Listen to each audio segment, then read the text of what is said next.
Welcome to the Milde McWilliams Memorial Lecture for 2025. We are particularly excited at Nelson Mandela University that this deep partnership continues, and more importantly, that engagement of such a nature allows for new creators, new architects, and new Imagineers to create positivity, to create things of beauty, and to give creativity new names and new adventures. My name is Nikhil, and I will be facilitating the program this evening. It's always exciting to see students in a venue, and particularly, I think this is a 480-seater venue. It's particularly exciting to see it almost 75% full. It means that the faculty and the department dean is doing something more than right, because on a Monday evening after a not so lekker sporting weekend for South Africa, it's exciting to see all of you in the room. This evening, we particularly pay homage to some of our alumni who's done amazing work and has come back to tell the story and inspire the rest of you to your own ways of greatness.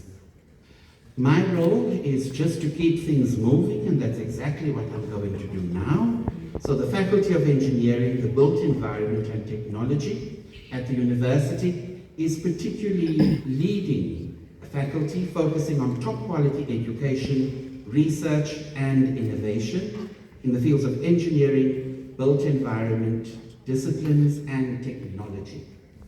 Tonight, the School of Architecture plays host to this lecture. Part of the university's engagement strategy is that a number of public and inaugural lectures are hosted to bring the town and the university together in a way that it sees itself holistically as one. You cannot come to university for the sake of coming to university. You come to university in order to give back to communities, in order to give back to society, so that continuous inspiration, continuous growth can become the order of day. I'm now going to ask the Acting Executive Dean for the faculty, Professor Delenka Potas, to please welcome all of you to the event this evening. Let's give her a round of applause.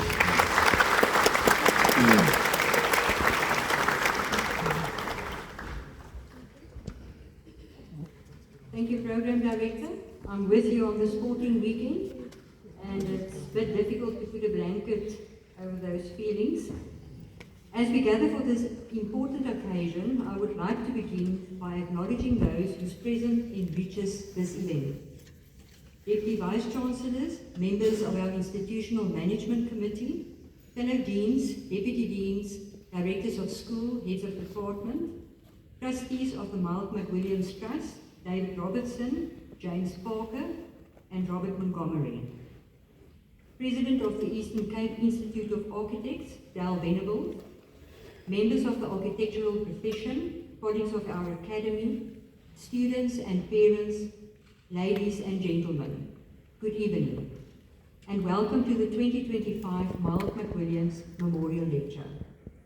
This annual event, first held in 2007, honors Herbert McWilliams, a distinguished architect whose work has shaped many iconic buildings in our city and beyond. The lecture provides a platform for leading architects to share ideas that inspire positive change in our built environment. Over the years, it has featured some of the most respected names in South African architecture. And tonight, we are honored to host our guests, Nindya, Bucktowar, and Nikhil, Tricam of Kalki Studio. At Nelson Mandela University, we believe, as Madiba said, that education is the most powerful weapon to change the world. In the School of Architecture, that change is driven through excellence, innovation, and a commitment to social justice. By using design to restore dignity, improve lives, and create healthy built environments. This past year has been rich with achievements that speak to both our history and our future.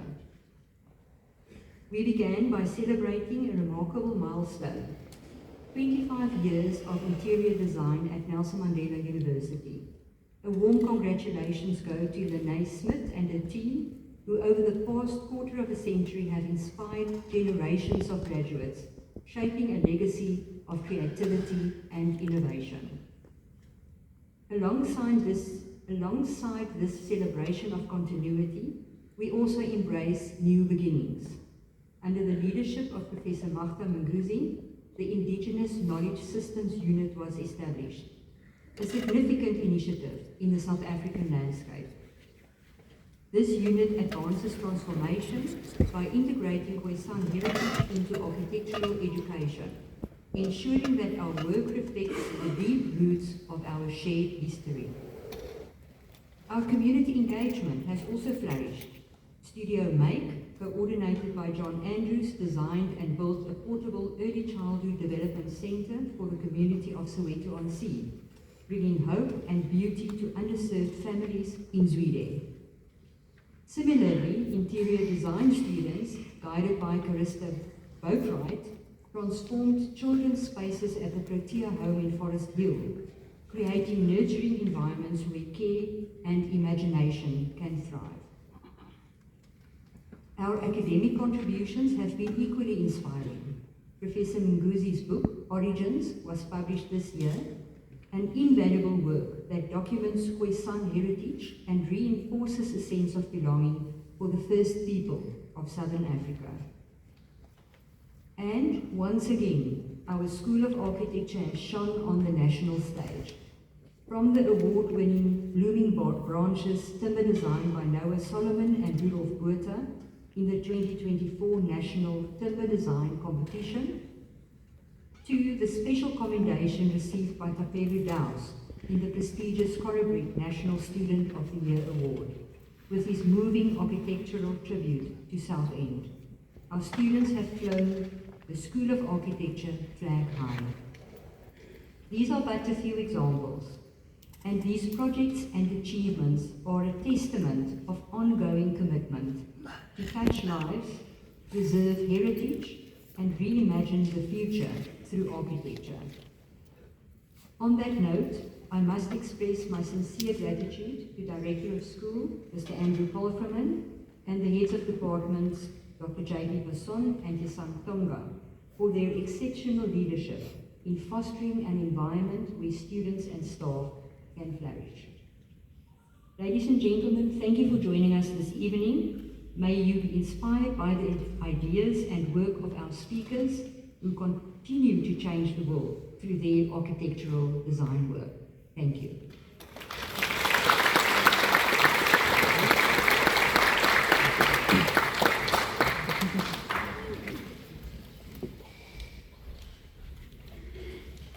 Thank you very much to the Dean for giving that welcome.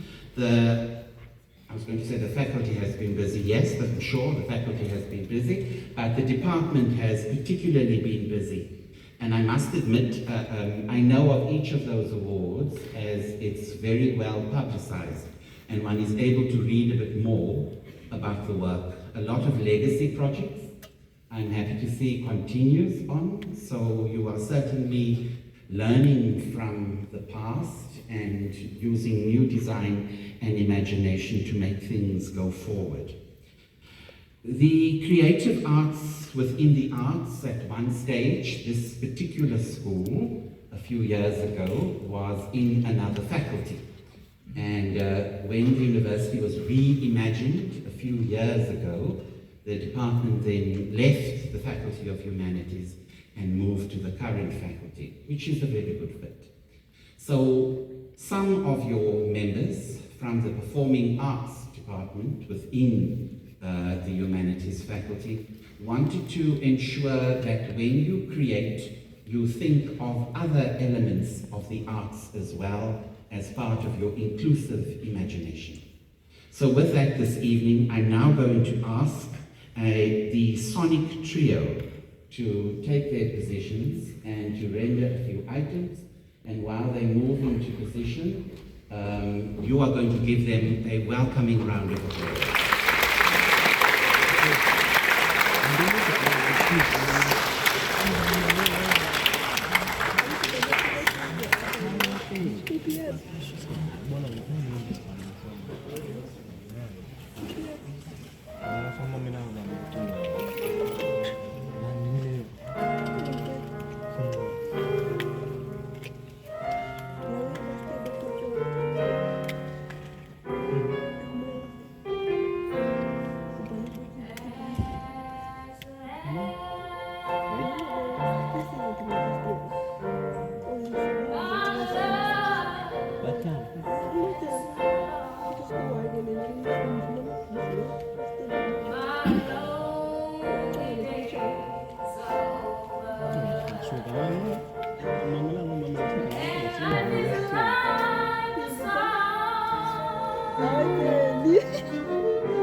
Thank you very much to Sonic Trio. I think they certainly deserve another round of applause.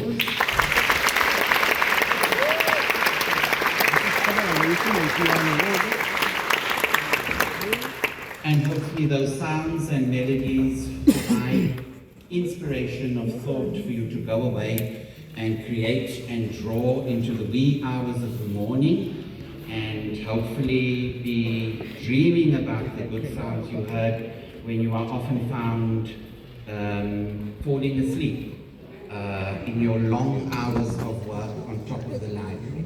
That's all I know of the architecture department. You work long, long, long hours, and then we come, and then you have very pretty models for us to ask interesting questions about. It is important for us to say thank you and to acknowledge good organizations that put back into community, but also inspire people to also do good work. I now wish to invite James Parker from the Milde McWilliams Trust to share a bit about the benefactor and the trust. And with that, ladies and gentlemen, I wish for us to give the Milde McWilliams Trust a round of applause for their contribution to all the input they make, not only to the university, but certainly to the good work within the city. So let's welcome him and thank the Trust for his work.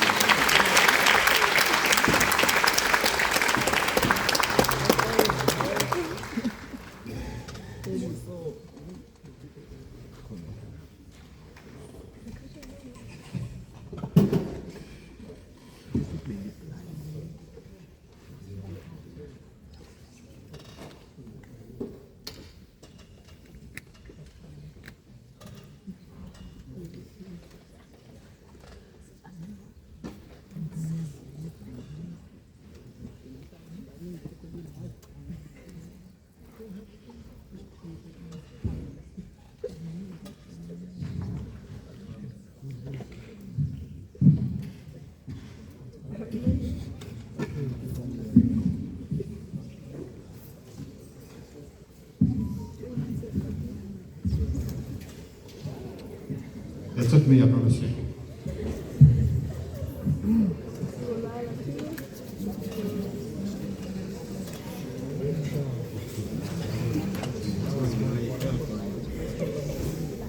Sorry guys, I wasn't filling with the light switches, I promise you. Yeah, the presenter. Cool. Thank you for attending tonight's lecture. I'm James Parker from Rushman Attorneys. I'm a trustee of the Milde McWilliams Trust, and the NMU School of Architecture is one of our benefactors. The trust was started by Herbie McWilliams and Albert Milde, actually by Albert Milde more than Herbie, some years ago. And I got to Rushman's in 1991, and it's really been going for some time. And we give out money, 50% to old age care and 50% to education. So that is our goal. And the trust has been going for some time, as I said, and we hope to continue going for many years to come. As long as the money lasts, we'll be able to assist you guys and support this event, the event. I'm going to tell you a bit about Herbie McWilliams, who is actually the brains behind a lot of the buildings and the talent behind a lot of the architecture in Port Elizabeth, the heritage. He was born in 1907, and his father had architectural practice. When he was 5 years old, he made a journey to England with his family aboard RMS Grantulia Castle. He went down to the engine room and made his first drawing of a ship at the age of 5. So, educated at St Andrews College, didn't impress the headmaster. He told his father in 1923 that even if his son grew a long white beard, he would never be able to pass matric. So he wasn't very popular as a student.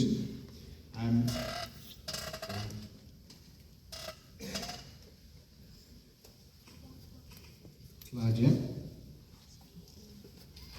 He left school at 16, was sent as an article clerk to the office of Sir Herbert Baker in Parklands in Cape Town to be trained as an architect. He went to London in 1926 when he was 19, and he studied at the Architectural Association in Bedford Square, obtained a diploma in 1929. He travelled vastly in Europe, Italy, Germany, Holland, Spain, and exhibited at the Royal Academy before coming back to South Africa in 1931 into his father's practice of Jones and McWilliams architects. That's him as a youngster.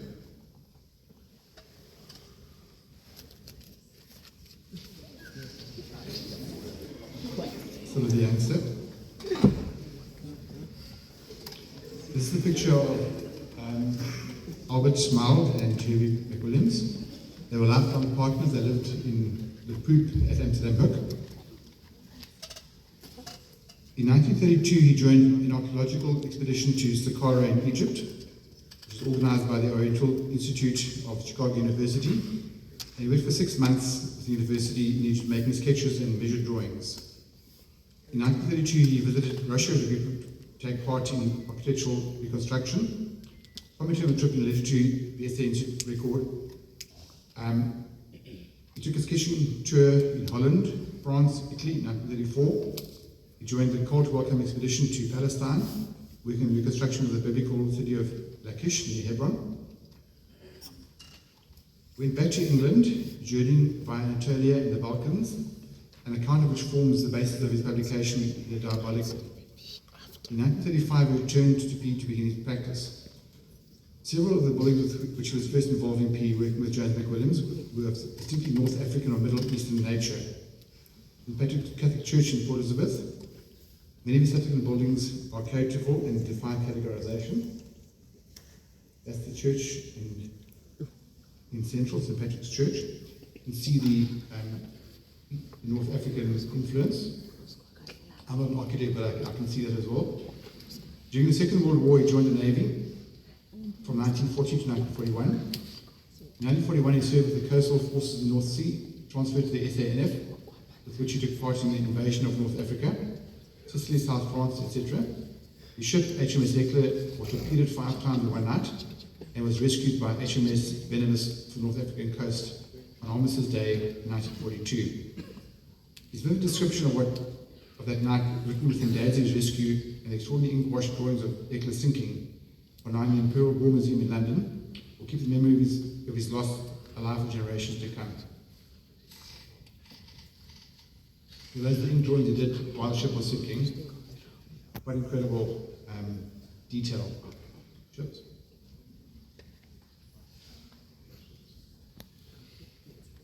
He came back to Port Elizabeth after the war and after the death of Jones in 1946 and his father in 1950, who was charged with practice in Port Elizabeth.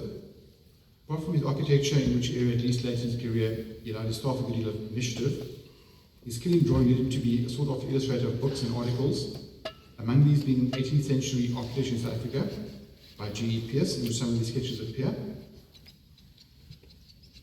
He was also well known as a yachtsman. Collaboration with a fellow architect, H.W.E. Stouch, he designed the Sprog sailing dinghy and represented South Africa in various sailing events. That H.W.E. Stouch was the founder of Stouch Foster Architects, SVA, based and now Joburg all over the country. Member of Swarkop Yacht Club, Commodore 3738, Project Interclub contest in Sharpie and Dinghy classes, winning the International Sharpie Trophy in 38 and 46, Interclub Sprague in 47-54. He also represented South Africa in the Olympics in 1948 in the Firefly single-handed class. His life partner was Albert Milde. They're well known in PE and beyond. Albert was a private individual, reputed of aristocratic Hungarian birth, orphaned at an early age. His inheritance was overseen by Swiss trustees. He had been educated in Germany prior to World War II. Fire destroyed the house at Amsterdam near PE in 1986, and tragically most of his papers and drawings were burnt. The two had been life partners for 50 years, and Albert set up a trust as a charitable foundation in 1990. During the early stages of Herbert's life, he developed Alzheimer's disease, and Albert at first nursed him in the apartment of Park Drive. Then in 1991, admitted to the Munro Kirk home. Herbert passed away in 1995 and Albert in 2002. Their legacy is the Milde McWilliams Trust, of which the School of Architecture in NMU is one of the beneficiaries, and the Milde McWilliams Memorial Lecture is the legacy of that trust. So photographs will follow now of Herbert and Albert.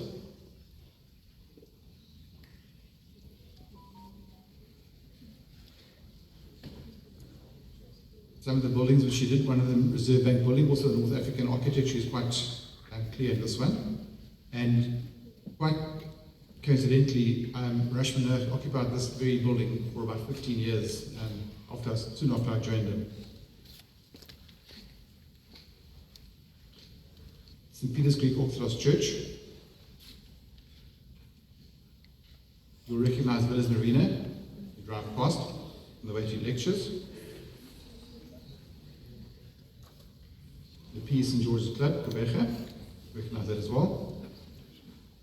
And probably one of the most famous buildings in Port Elizabeth is the Edward Hotel in Quebeca. And then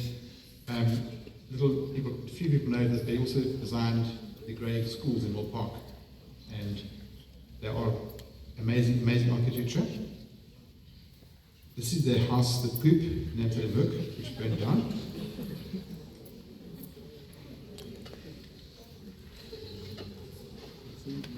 Some sketches, obviously from his time at sea,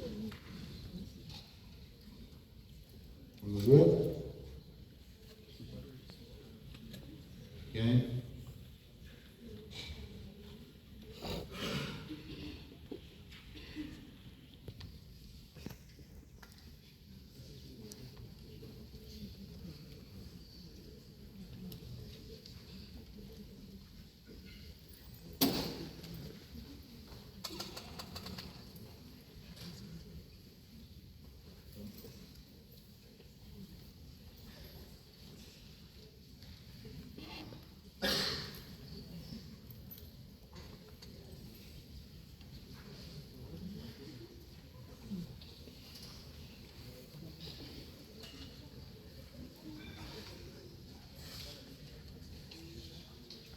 And then just to conclude, one of the funniest stories we had with Albert Mild, it wasn't actually Ruby, but Albert's,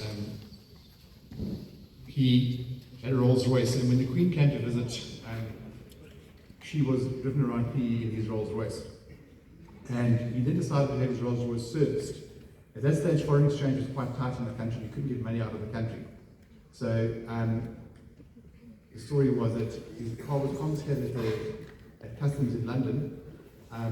He took his Rolls over for a service by ship, and he hold all the coins in the boot and in the basement of the car. And customs actually found this, and they actually confiscated the car. And one of our partners had to fly to London to try and get the car back, which they eventually did, after paying quite a hefty fine on Albert's behalf. So he was a quite entrepreneurial businessman, and also knew how to cook the system if it worked. Guys, that's all from us. Thank you very much.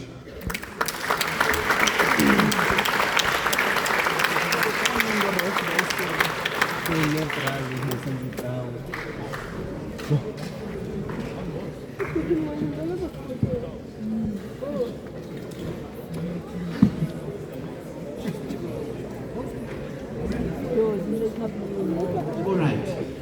That does not mean that for you to become legendary and to bequeath the trust from your legacy, that you must also export gold coins. All right. So this is part B. The Milde McWilliams Trust address is always served in two parts. So the first movement was just delivered, and I'm certainly you are continuously inspired of how an architect can certainly do freehand graphics in that way as well, without digital tools that you possibly have at your disposal. I'm now going to ask the Acting Executive Dean to come forward and to then share what the criteria of the bursary that's made available by the Trust, what the criteria for awarding this particular bursary, and for also then to announce the recipient of the 2025 edition of that. Ladies and gentlemen, it's now my pleasure to announce the recipient of the Milde McWilliams bursary. In terms of the bursary requirements, this honour is awarded to a student who has excelled academically across all 3 years of the bachelor's degree. This year, the recipient was the top student across all 3 years of the Bachelor of Architectural Studies. And this is, of course, Jennifer Cross. Please join us, Jennifer.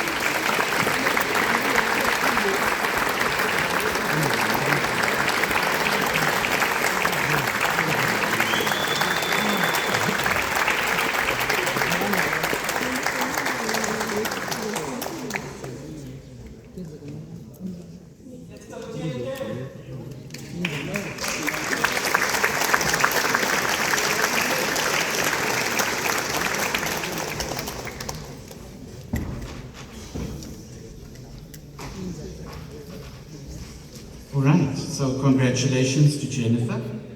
For those of you who have not been to your own graduation yet, that's what the Dean read out sounded very graduation-y. So it will all equally be a very proud moment, as that certainly is for Jennifer and for all of you in your congratulations to her. All right, we are now here for the main event. The purpose of this evening is for us then to hear from creators, practitioners, and people doing exciting work out in the real world of work. So with that, I'm now going to ask the Director of the School of Architecture, Andrew Parthman, to introduce the laureates and speakers for 2025. I think your Director of School deserves a round of applause.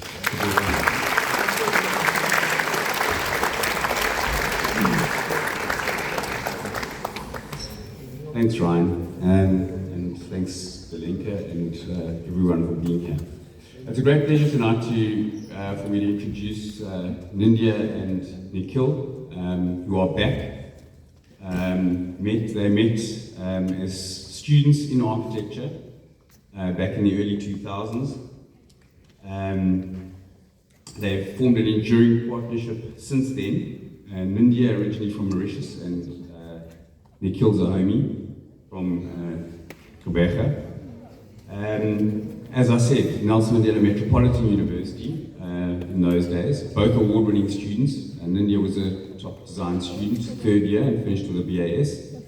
And Nikhil, in his final year, was the regional Corobrik recipient and the winner of the Masonry Award at the National Corobrik Awards for that year. So that's their start into the competition in the award space. There have been numerous competitions and they've been widely publicized and hence are back here on those grounds. I'll just mention a few of those. Competitions done together in 2017, the DVR Kemkada competition for a school in Lama, Kenya was won. In 2019, members of the Red Bull design team for the year.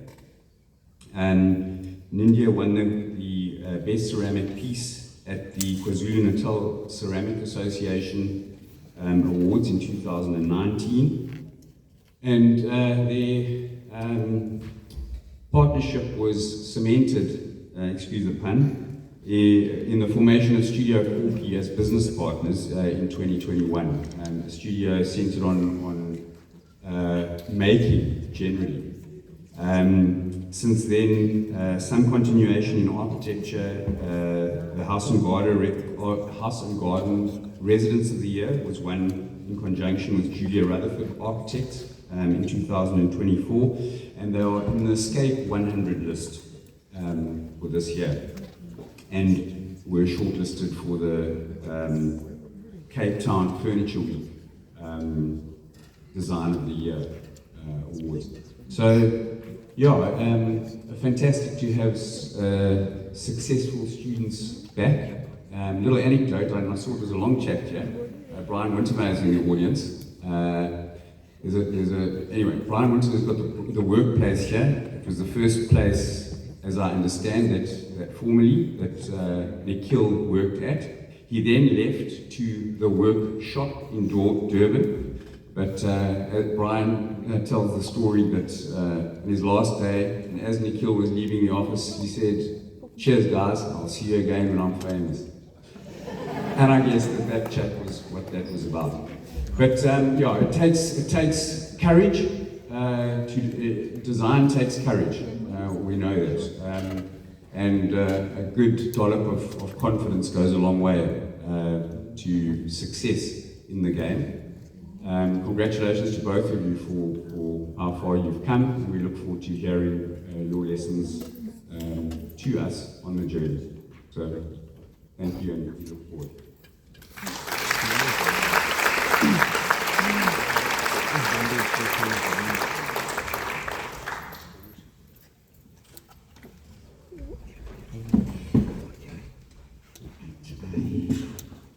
You are extremely obedient, because I think you are waiting for me to say. You are, okay, right.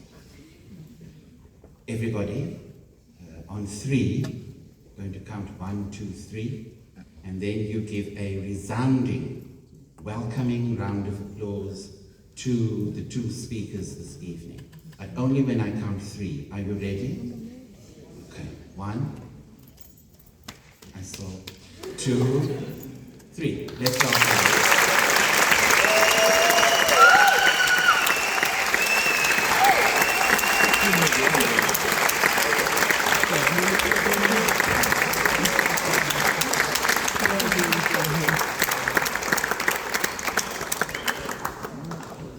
Thanks for that intro, Andrew. Yeah, another lesson is just pretend you know what you're doing.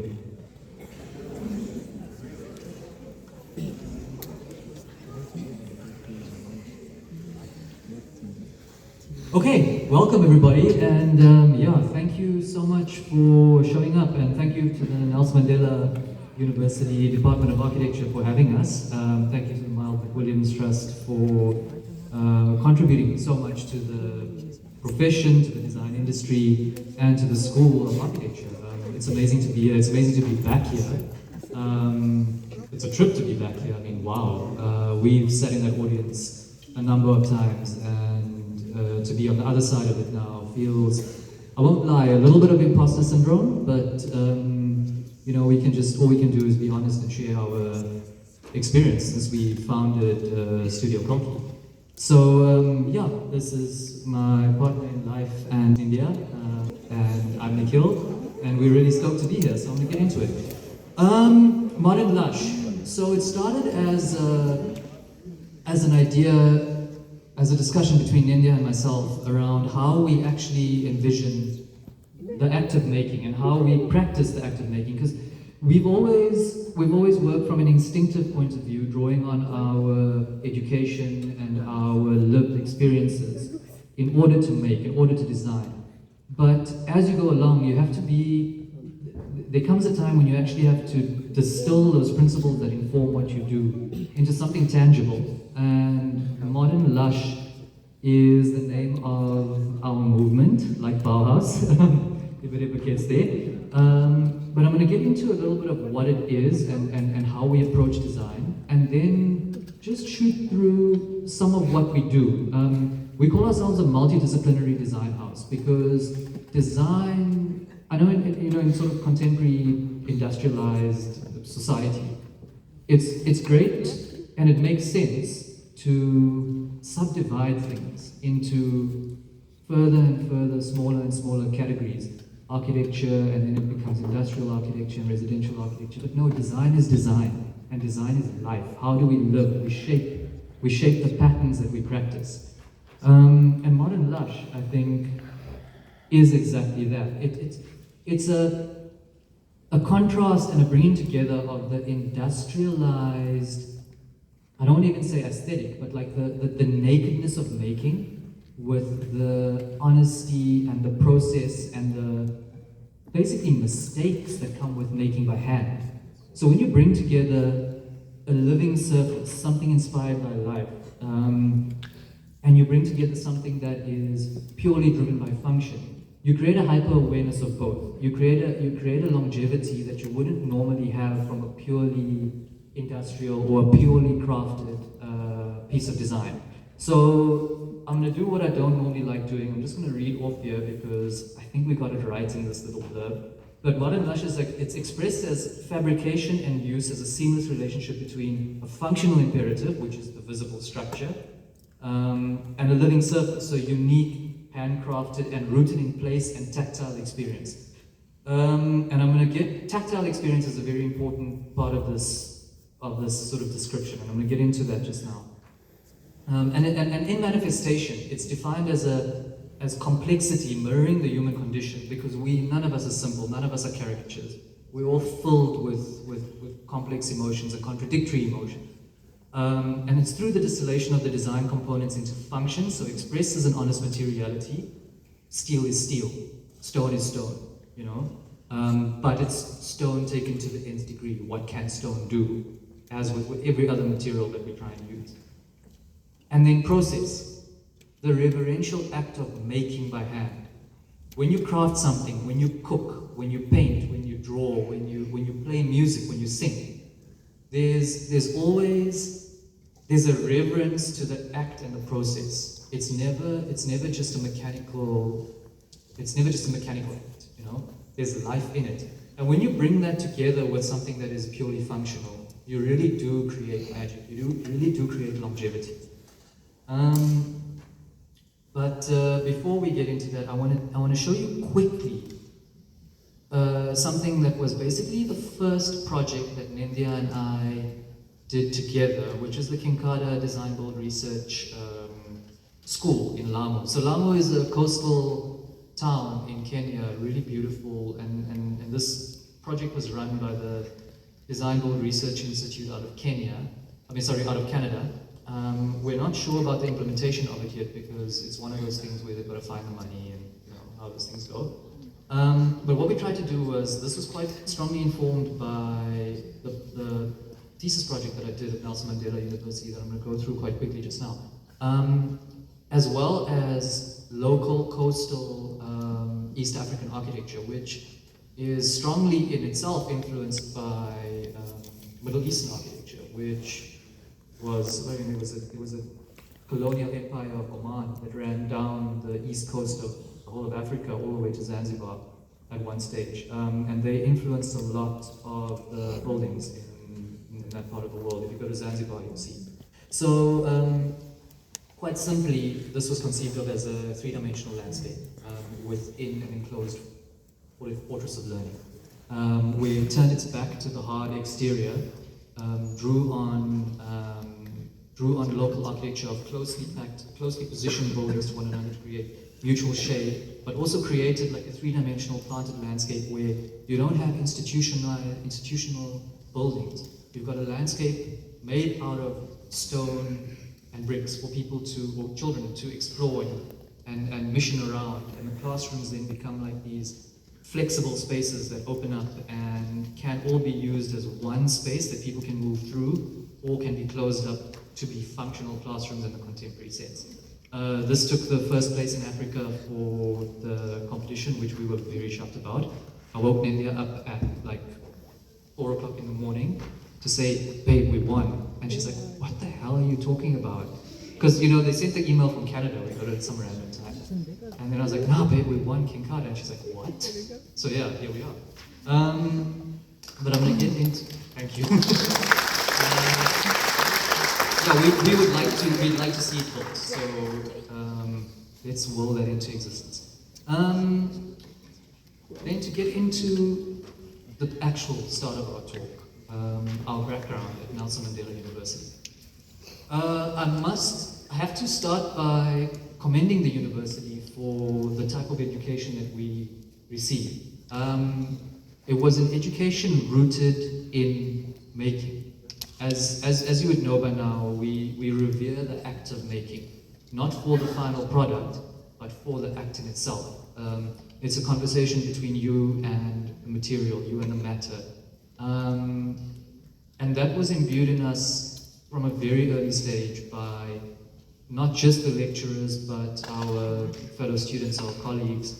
The importance of not concentrating on object, on not concentrating on image. We live in such a digitized world and I mean, we're guilty of it right now. Everything is about image, everything is about Instagram, everything is about TikTok. It's about what you absorb through the visual medium of a screen, as opposed to how you engage physically.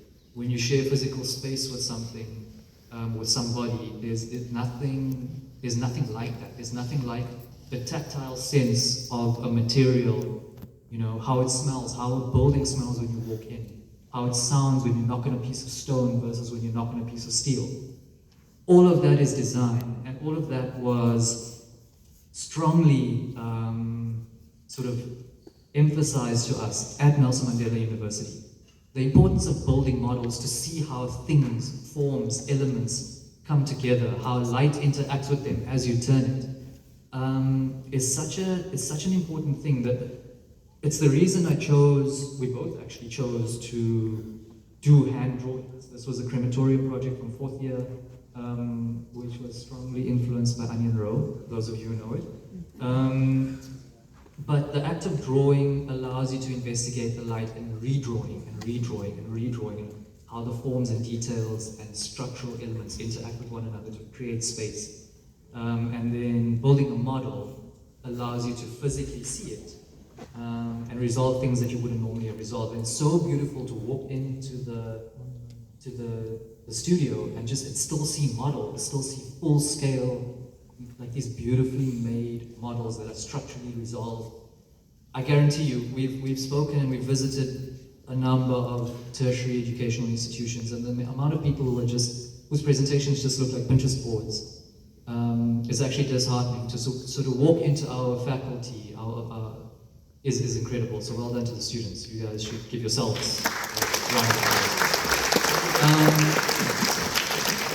I'm going to talk very quickly about my thesis project at Nelson Mandela University.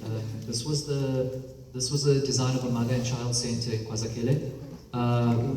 As we all know, in South Africa, we have, in what were previously deemed or demarcated as townships, a very ephemeral architecture, an architecture of non-permanence, an architecture of infrastructure and observation, where your vertical elements, your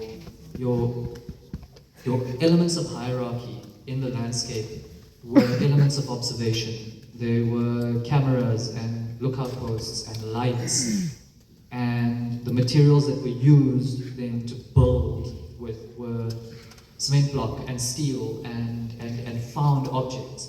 So it was very deliberately designed so that there was no sense of identity, no sense of permanence. People, being people, reclaim that space through the implementation and the introduction of their own personalized elements, but at the same time, the very DNA of it was infrastructural. The very DNA of it was divisional. So what this building tried to do was to bring in an architecture of permanence through, firstly, spatial hierarchy by creating a very defined public space. Like over here, you've got a public square that leads into a library, that leads into the actual mother and child center, which is an antenatal center. Antenatal being prenatal, not antenatal. And then also creating a very strong sense of circulation hierarchy. So corridors of commerce, corridors of residential, sort of taller buildings that are densely packed, but also built out of materials that speak of permanence. And then introducing elements of hierarchy that can belong to the space, that people can claim and people can own, through using these basically the anti-apartheid architecture. It's not an architecture of infrastructure, no. It's an architecture of permanence, an architecture of presence. That was well received by the Corporate panel, well received by the powers that be, and yeah, I enjoyed it. So this was just some this section in reality. I think some of you may have seen it. Is about 3 meters long, hand drawn, which I don't know where it's disappeared to now, but I should find it. And also again uses very, I want to say ancient, but archetypal elements within a contemporary mode of building, and a mode of building that will allow you to expand and extend the space.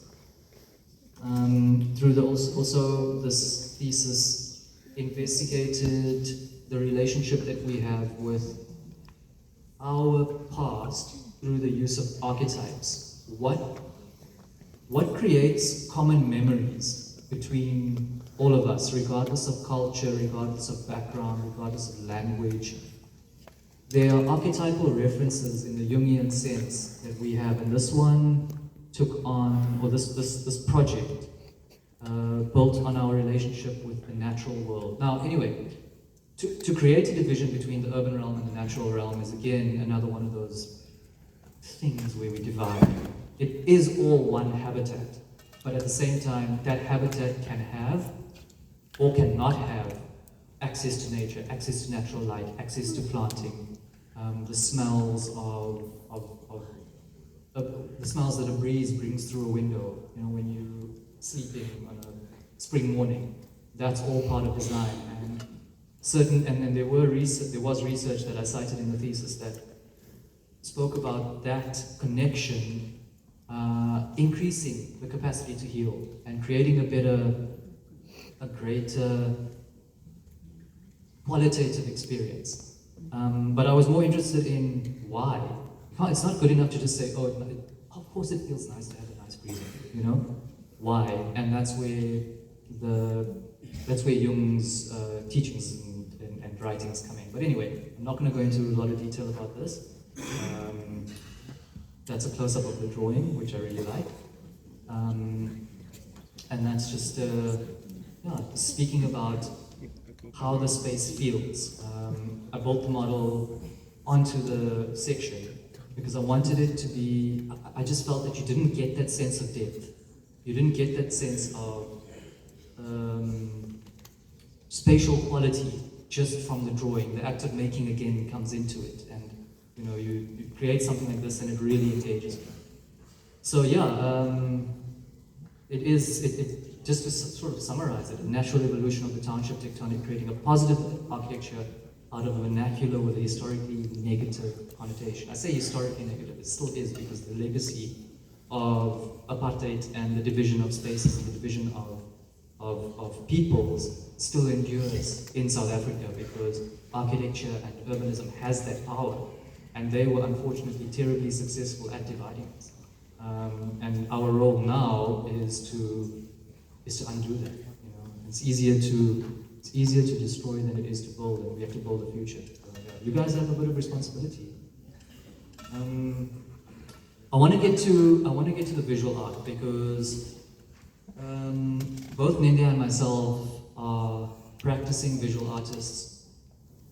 It goes back to the act of making and the reverential act of making.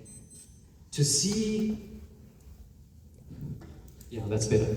To see your world, to absorb your world, it's not enough to just see it. It's not enough to just scroll. It's not enough to just like or comment. You've got to engage in a real way. And how do you absorb that? You can absorb it through photography. Not photography that you have to share on Instagram, photography for yourself. Understand how light works. Understand how light bounces off concrete versus how it bounces off of steel. Understand how people engage with the space. As you're drawing a street, how do they move through it? How do they engage with the surfaces, the doors, each other? And you only really slow down and absorb in that way when you actually make, when you draw, when you sculpt, when you shoot. And that's why both Nindya and myself, through very different mediums, explore the world of visual art. My first body of work was called Urban Conversations, and it was just a simple ink and stick representation of places that I've been to.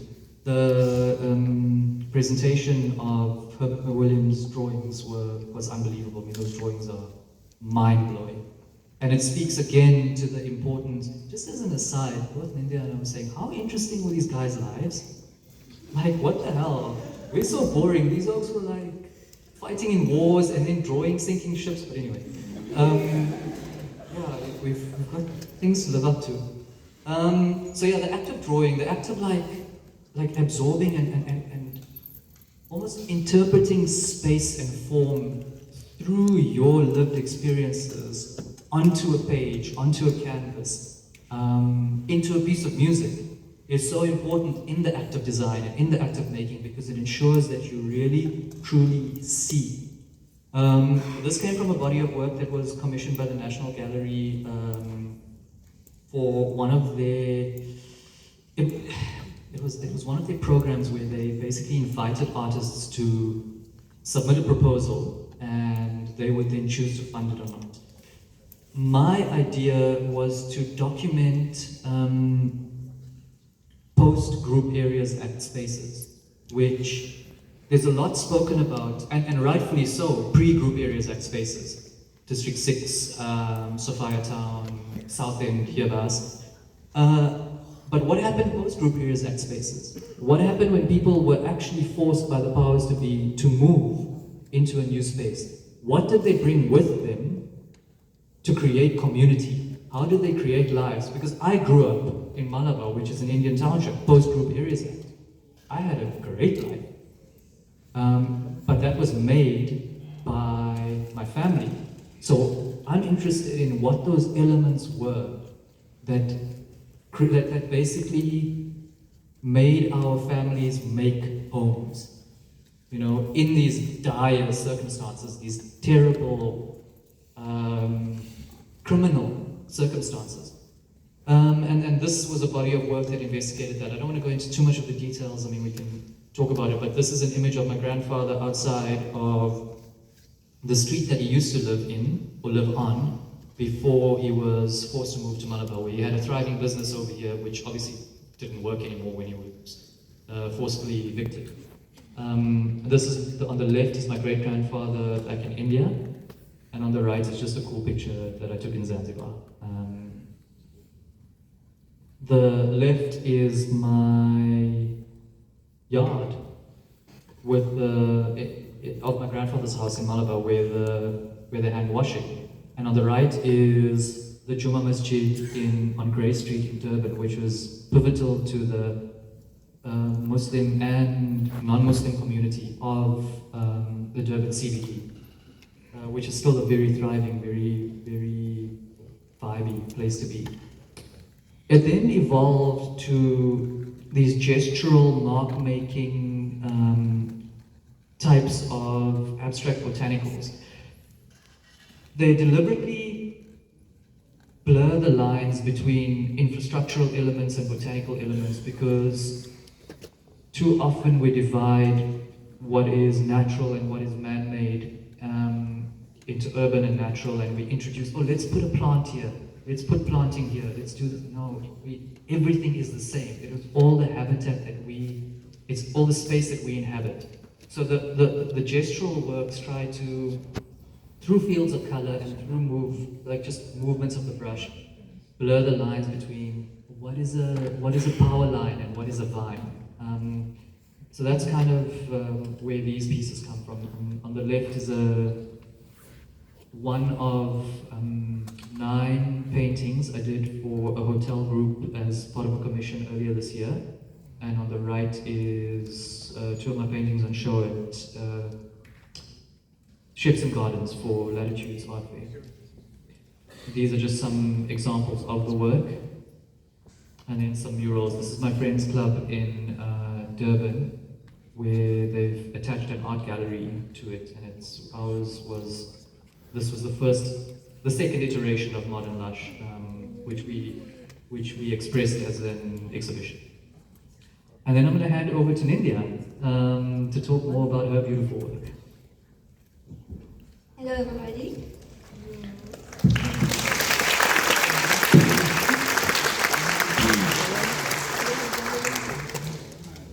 Thanks, Nikhil. That was good.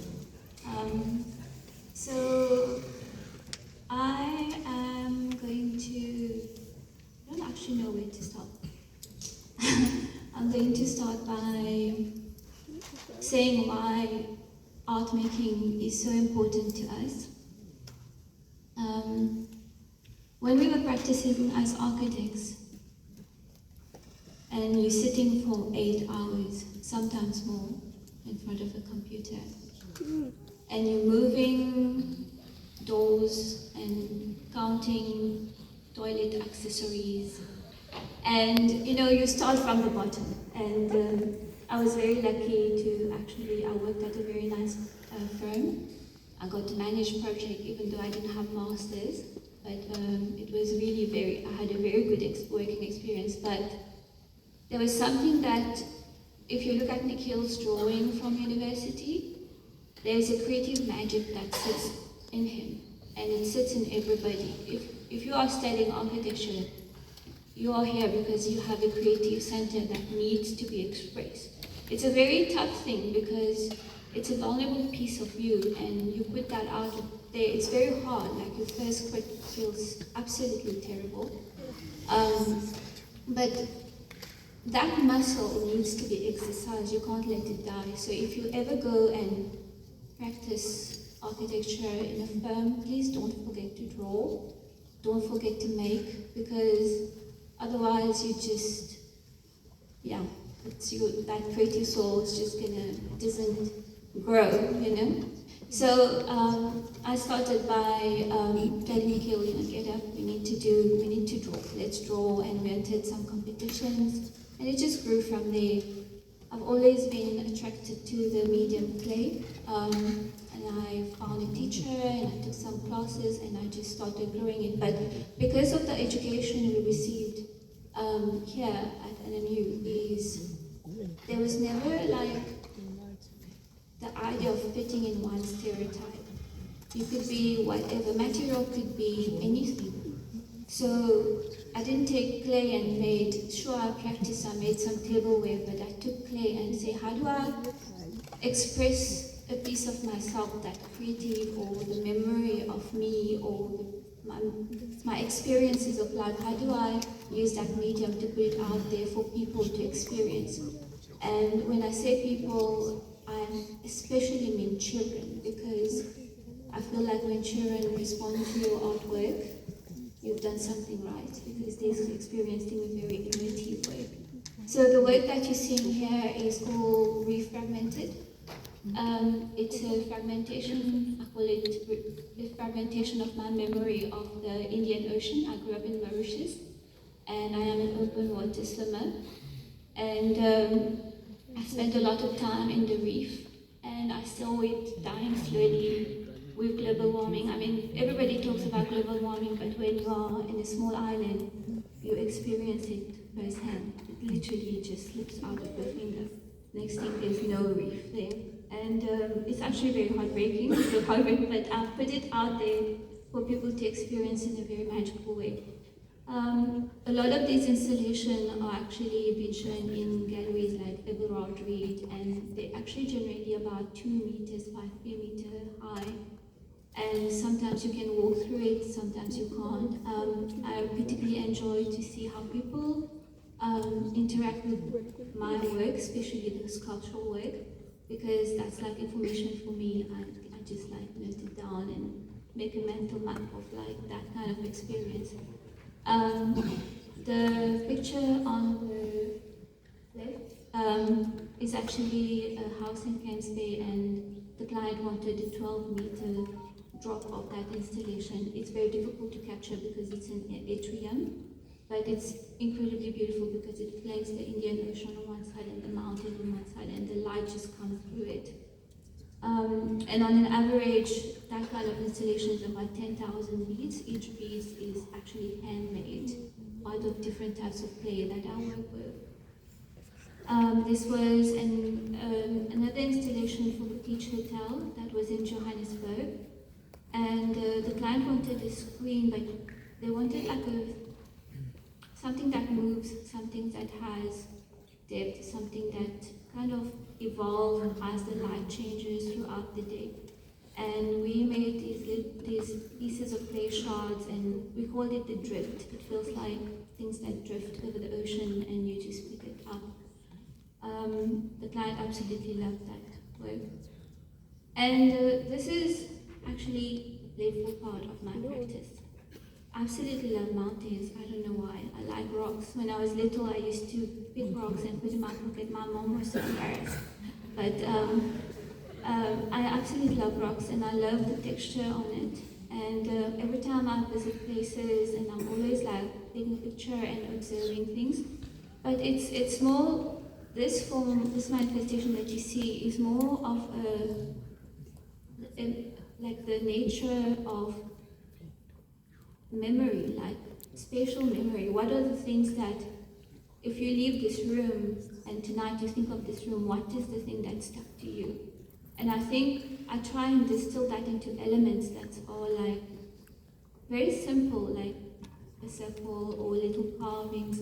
I think the little carvings could be represent insects walking, could be mean a human carving, could be counting, I don't know, math. Like there's so many. It's an iconography that could have many meaning. And somebody I had never heard about it. I'm quite surprised I didn't hear about it because this man came to me and says, "This looks like the Cappadocia, and now I'm obsessed with this place. I want to go there. I want to do a residency. I finally found a residency there. Maybe when I get leave from the I'll go to a residency there."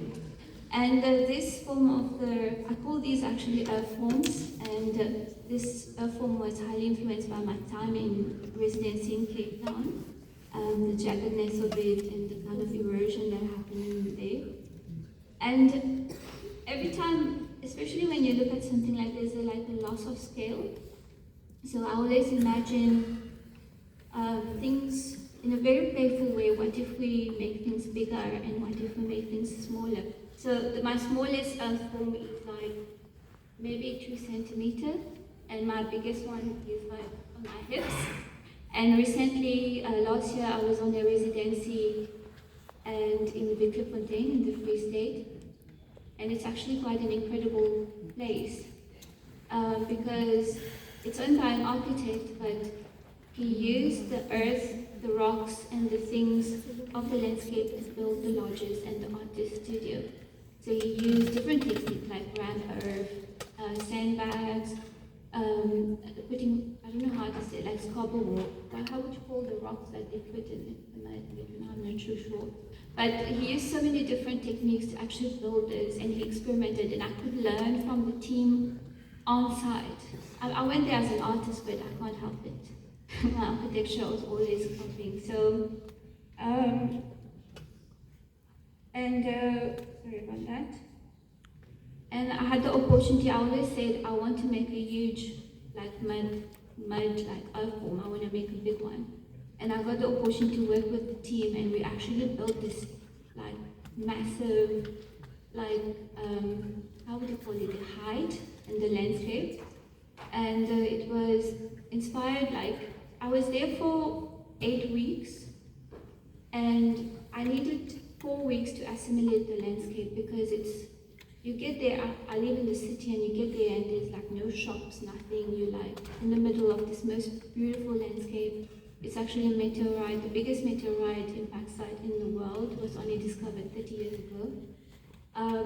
And I started like observing these nests, these weaver's nest, and the sense of community, and also the structure of this nest. I was absolutely obsessed with them, and they're quite expressive. They have like spirally grass, and in a tree there's maybe 15 nests, but only one is occupied with the babies. The rest are all decoys.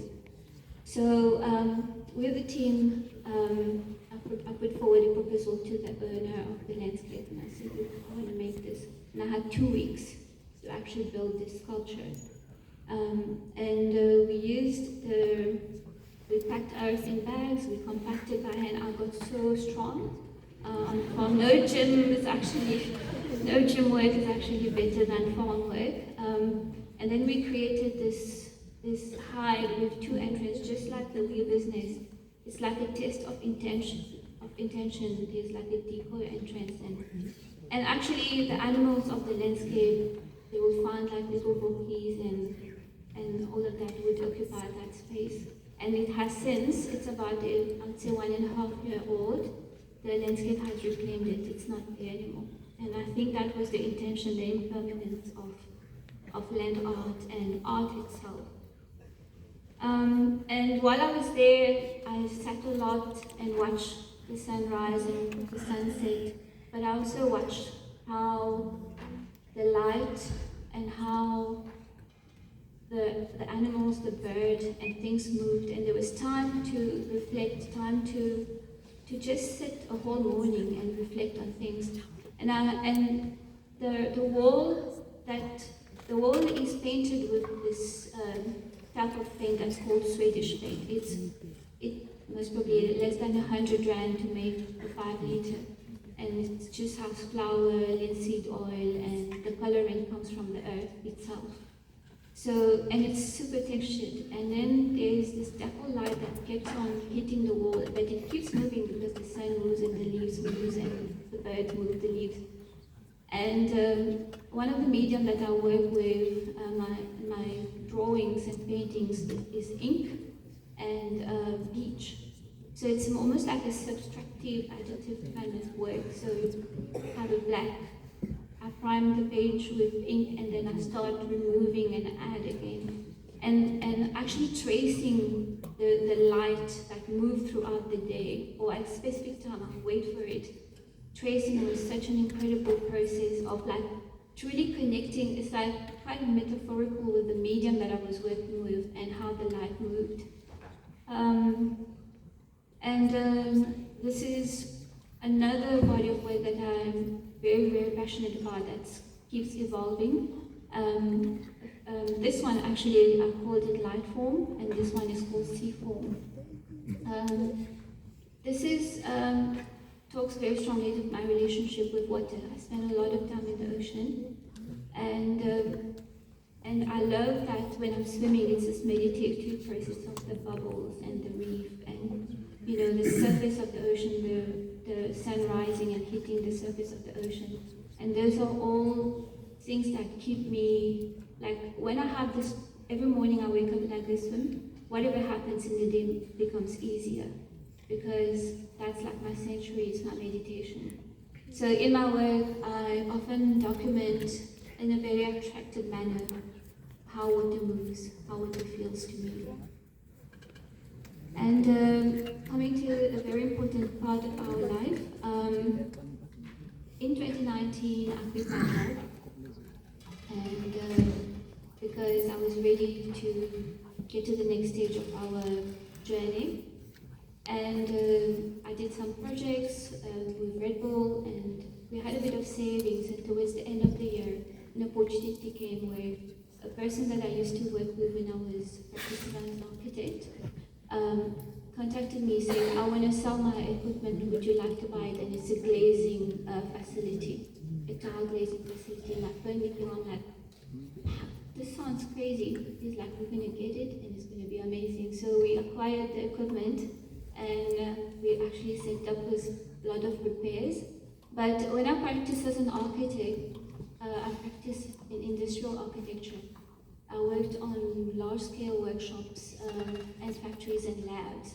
So setting up a factory became second nature for me, like understanding process and actually getting the space and knowing what are the requirements for the factory was so easy. And my experience in clay, I was already working with the medium as an artist. And we went in fearlessly. And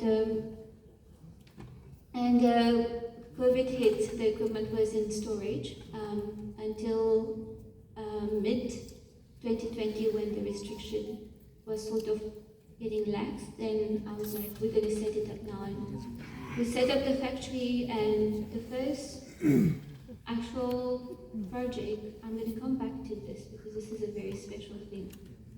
I'm not sure where that is, but anyway. We'll get there. But I'm just going to talk you through this project. But we set up the factory, and it has been an incredible project for us because the demand for ceramics currently is very high, but like handmade ceramics. But to make ceramics is incredibly expensive, and not many people have the courage to actually set up a ceramic factory. Your overheads are very high. And this project here that you see is a very special project. It's our latest screen that we just released. But it's a very simple thing. It's a sheet, and it has a hollow tube, and it can be in different modules and different glazes and different textures. And I actually want to see this on a facade. That's the next stage. I want to see it on a building facade and imagine this thing that moves and flaps and with the wind. They're quite heavy, so they're not going to dangle, but I really want to see that. I might use it in one of our projects even. And it has very beautiful details, very simple in terms of concept, but very, like it's like a tapestry.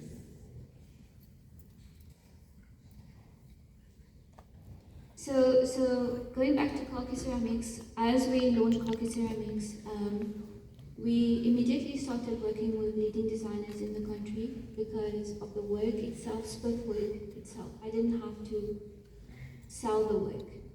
And we worked with Tristan Duplessis, we worked with HK, we worked with like a lot of leading designers. And our work was immediately placed in prestigious projects and all of a sudden picked up traction. The one on the right here is Mama Samba, it's in Johannesburg.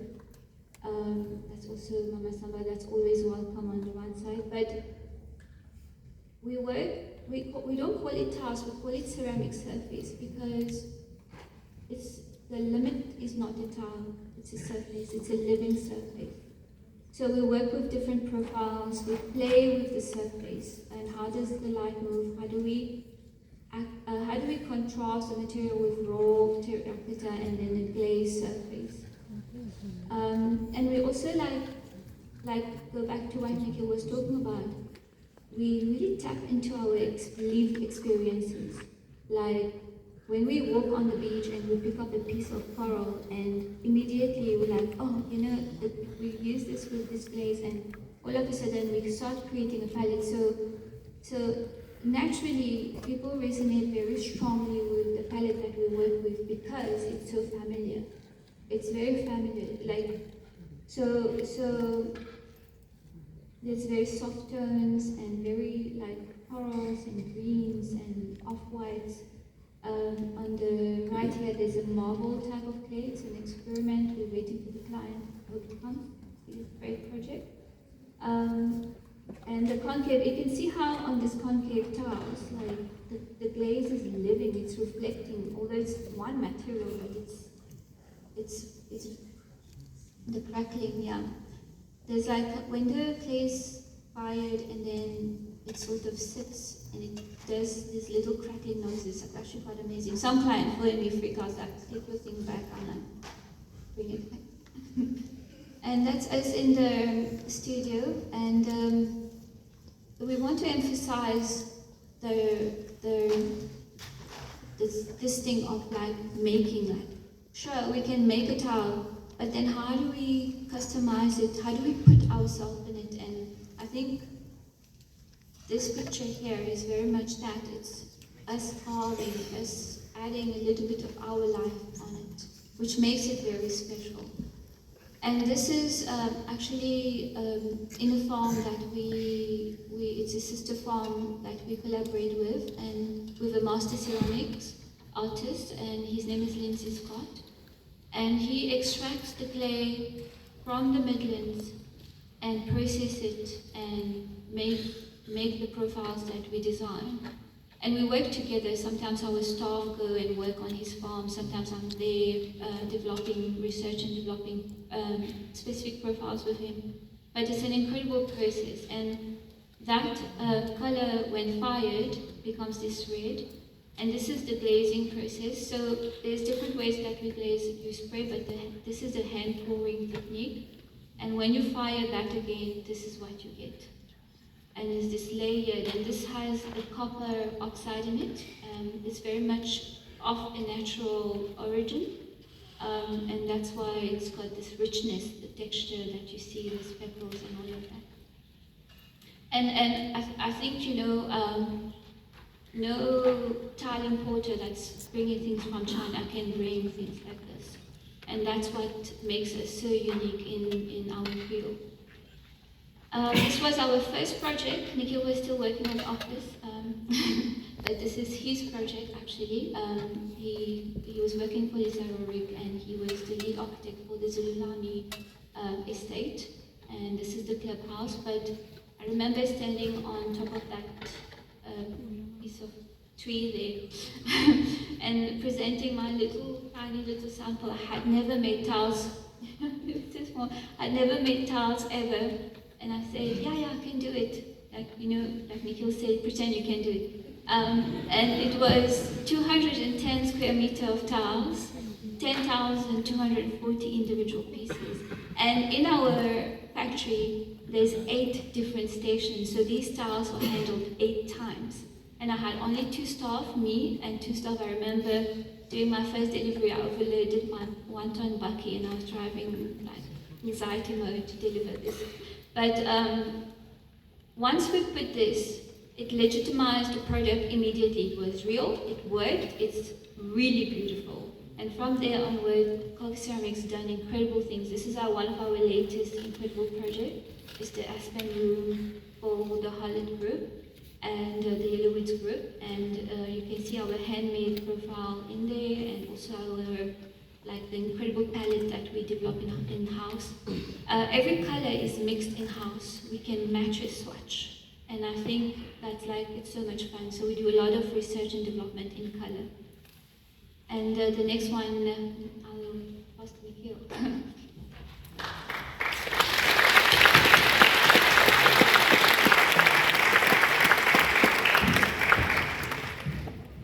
So,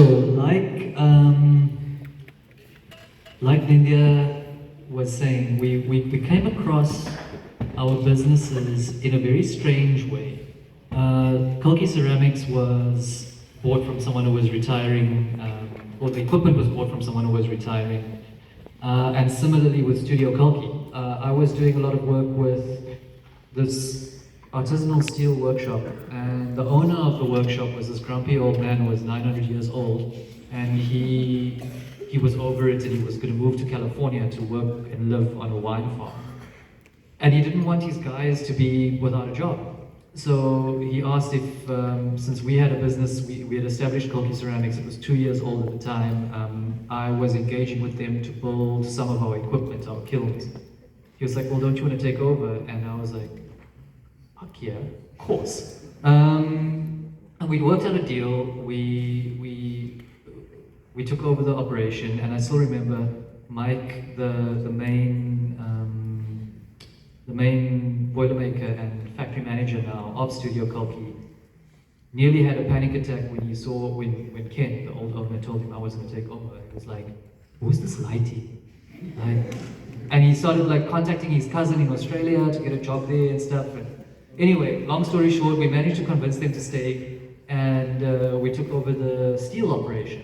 And that opened up a whole new realm of possibilities, because now you've got the ability in-house to research and develop form and functional items in a material that is the complete antithesis to ceramics. So just to quickly take you through some of these, what you can see here on this cover image is a language that we've established of elemental forms, circles, rectangles, and not shown here but triangles.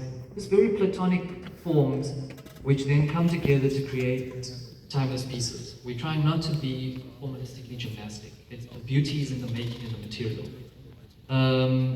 This was our first workshop. It was literally a hole in the wall. It was a basement in an industrial space.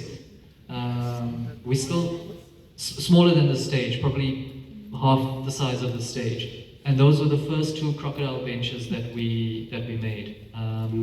We still have that workshop, but we're renting it out to a bicycle repairman, which is it's the magical space now. This is where we are at the moment. Ubaba Mulefe is on the left. He's a master ceramicist, and he helps us with very specialized pieces when necessary. And on the right is the other wing of the workshop where Mike, the factory manager, is doing his thing. But yeah, it's a significant enough upgrade. And then this is sort of some of the work in progress in the space, just to give you an idea of the scale.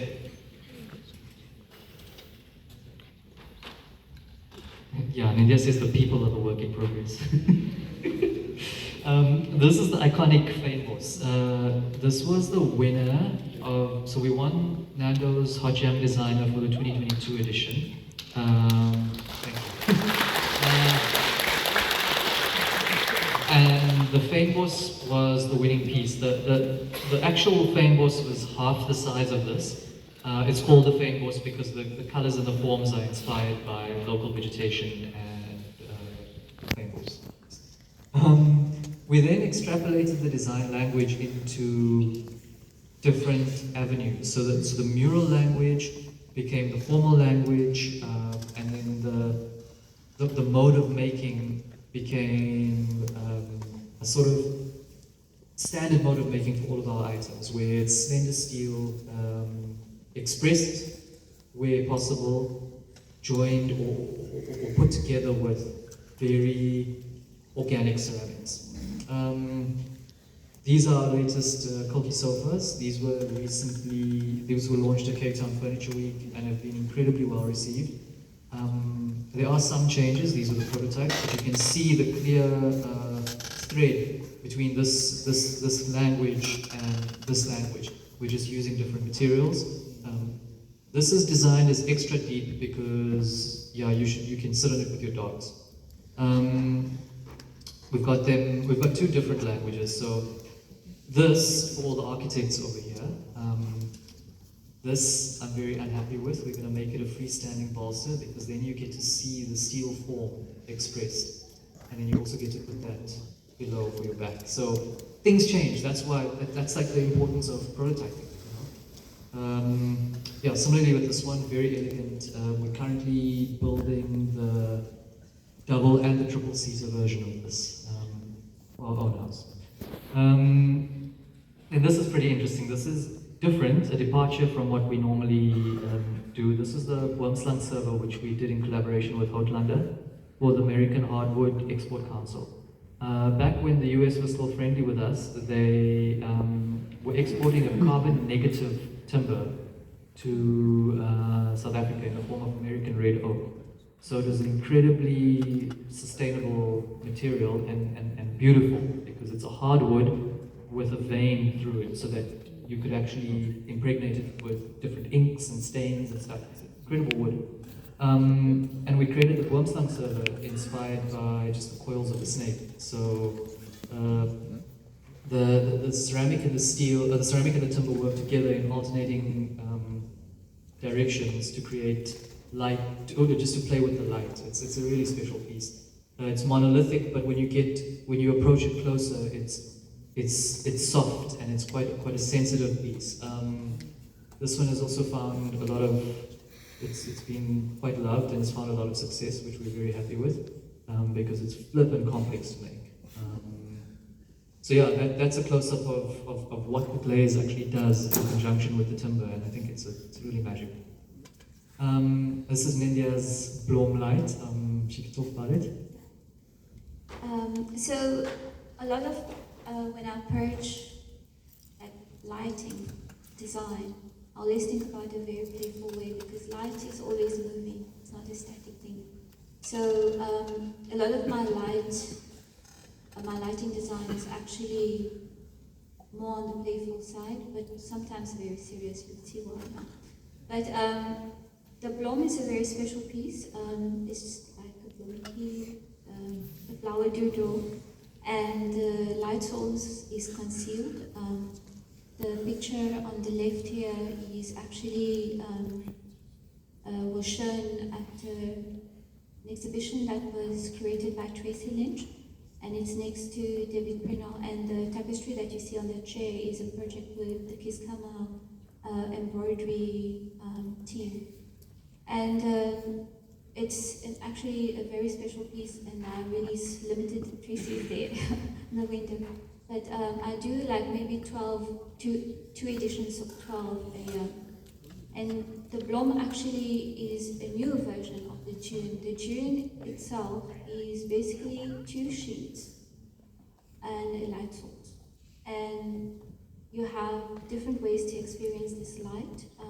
It casts a shadow around the sheet. and there's a warm glow around, and then there's the center, which is almost like the core of things. I call it the mother and the moon, the two sheets. And I do some carving on it, which kind of like brings back the identity that you'll see throughout my work, my artwork.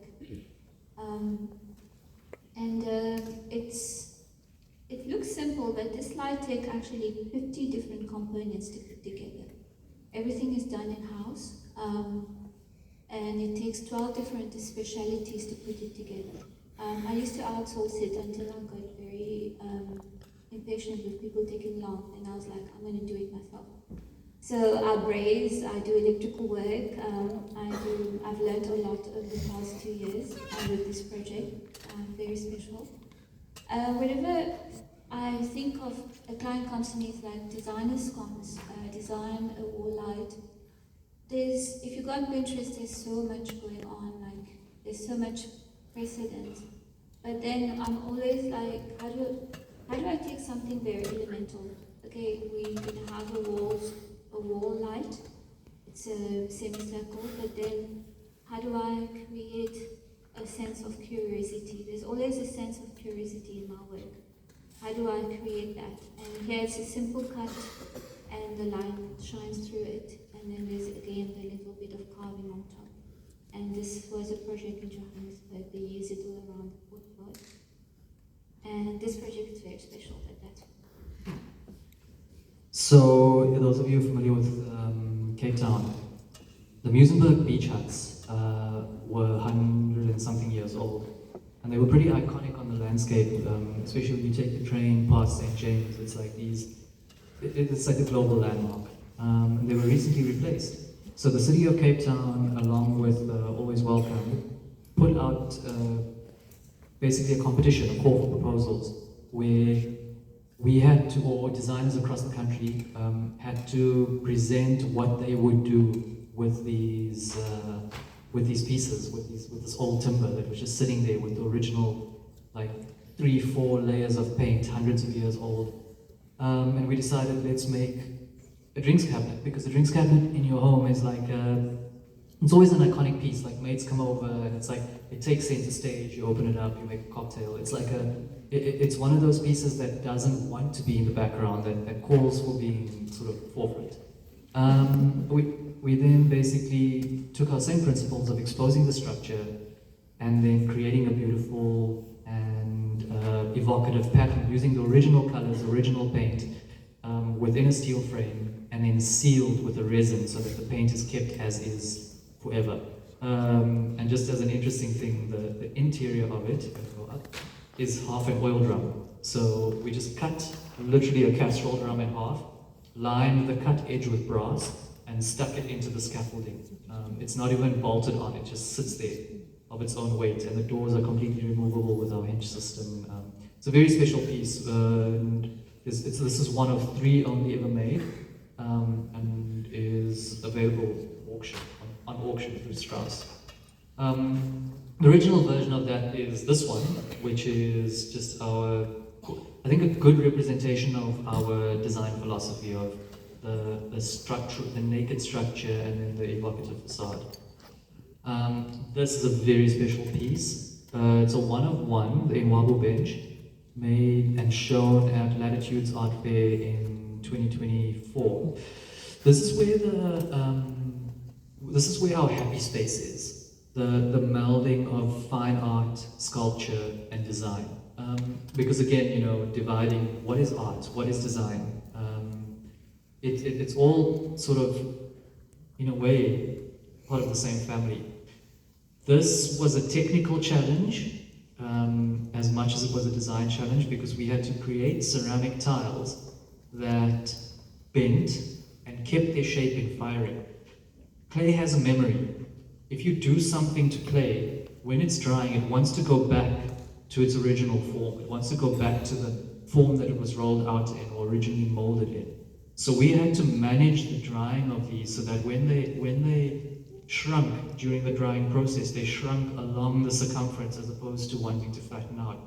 And it was an extremely we used extremely low tech but a clever way of doing it. We took a drain pipe and put the clay over that, and then just put damp cloths over it so that it just kept the weight down and allowed it to dry in that shape. So through a lot of trial and error, we achieved it, and I think the piece has been incredibly well received, and there are now custom-made versions of this going to East Africa. Our screen is iconic, and the crocodile bench. The crocodile was one of the first, like the very first pieces we made as Studio Kalki, and this one in here is like probably the first crocodile we made. We shipped everything to Union House in Cape Town for an exhibition, and then one day on a quiet day, we recruited some guys and we took them all outside to do the shoot. This is in the parking lot at Union House. They just got cool walls. We've then extrapolated that into an art installation. So this is in Farnham in the UK, in London. And the idea was this cascade of glaze. So it's taking glaze and clay, which is normally a grounded, heavy, earth-based material, and elevating it, creating these floating elements out of it that you can experience in the round. Each bead is a different shape and a different length, and we're experimenting with new shapes and new lengths now, and some are glazed and some are raw terracotta, so it creates a beautiful contrast between the raw material and the glazed finish. And it's adjacent to a staircase, so you experience it in the round. As you go up, you walk around it, and then you get to the top, and it's just this disintegrating, almost cascade of glazed beads. So it's a very special piece, very special installation. And that brings us to our current project, which we've just wrapped up, which is Aspen Room. This represents a lot of our philosophies, but in a highly functional space. It's our mural language, our handmade tiles, our industrial tiles, and our steelwork. This was all fabricated in Durban and shipped to site and installed in Joburg. So it was done completely remotely, but worked out beautifully. We contributed a number of our screens, artwork, the whole kitchen fit out, and 2 crocodile servers to the space. It's we're very happy with it. We technically shouldn't be showing you this because it's going to be published like later in the year, but yeah, just don't share it on Instagram. This is one of our interior architecture projects. Just going to quickly go through these to show you how our philosophy translates to interiors and to architecture. It's Highthorn. It's a private game reserve in KZN Midlands, which uses a lot of our tiles and a lot of our sort of basins and accessories. These basins are handmade by Nindya. Another thing we try and do is in every interior project that we undertake, we try our best to use locally manufactured products only. So everything down to the towels and the throw here, that's Mango, made in Plettenberg Bay. The bedding is Shepherd's Store, which is linen made in South Africa as well. Ceramics are, like this vessel over here is made by India. So yeah, I think that's it's a very sober, very like dramatic space. Oh, these beautiful wall sconces are also made by Nindya. But it's very successful because it allows the landscape to be at the fore. It's not about the building. The building becomes the colors of the shadow of the landscape, whereas the brightness of the exterior is emphasized. I call the bar is completely made out of Guatemala marble. It's the green mamba, which the client absolutely loves. And then the original lodge was this horrendous, it looked like an 1980s apartheid era thing in Pretoria. It just wasn't nice. And we completely stripped it out and changed all the finishes to natural finishes. Basically re-engineered the whole thing. This was done in collaboration with Julia Rutherford. And then that brings us to Elaleni House, which is a forest house, also done in collaboration with Julia. This is the one that won the Residence of the Year for 2024. In this, we undertook the interior design, the interior architecture, the concept design, and a lot of the tiles. So this house was formulated around this beautiful ficus that sat in the middle of the site. It was about 3 meters by 1.5 meters, or it is about 3 by 1.5 with the trunk. So the whole house basically wrapped around that. And we turned our back to the exterior, we created hard stone walls and opened up completely to this tree, because this tree then became a definitive spatial element. It created shade, it created a backdrop to the kitchen, to the living area, to the entertainment areas. And the only rooms that don't open up onto it are the bedrooms. Interesting thing about this one, the furniture that the clients brought in was not amazing. So we literally packed a truck full of our furniture, some Le Corps chairs and some Vaselis and stuff, shipped it to site, did the shoot, and then shipped it all back. The things we had, I mean, here's a legacy one. I couldn't change the art. Look, ostriches, guys. Anyway, this fireplace is really beautiful. I know, she really loves it. This fireplace is really beautiful.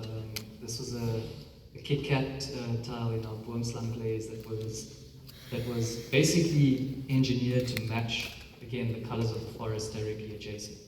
The KZN coastal forests are absolutely magical, and they have this deep, rich green that, can't be replicated. And that's just the exterior of the house. So when I said hard stone exterior, I meant it. Bellevue Cafe, this was done in collaboration with Design Workshop. The client wanted a wine bar. And everyone goes like, oh, wine barrels, and you're boring sort of. We thought, well, what's the source of fermentation? How did they do it originally? And the Romans did it in amphorae, which were clay vessels.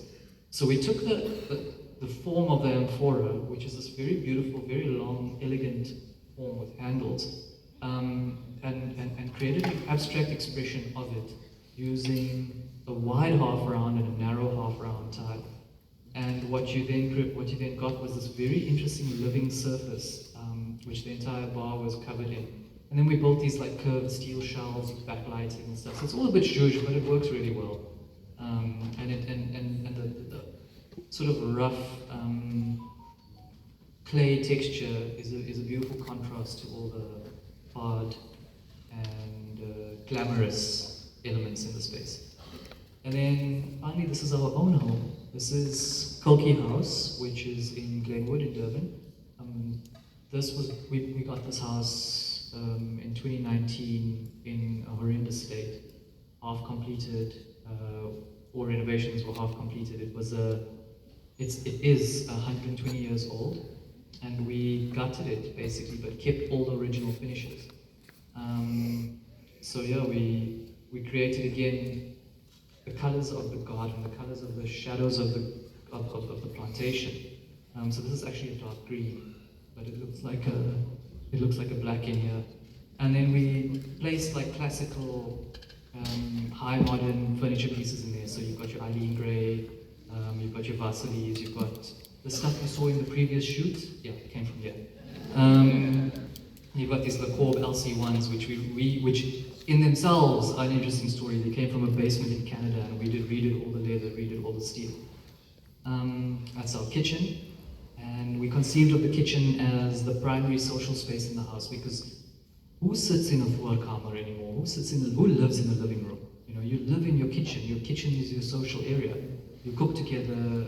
You have conversations. You have drinks there, and occasionally it becomes where you assemble lights. So yeah, the spaces are very, very flexible, very fluid. And an interesting story about these tiles. They were a mess up.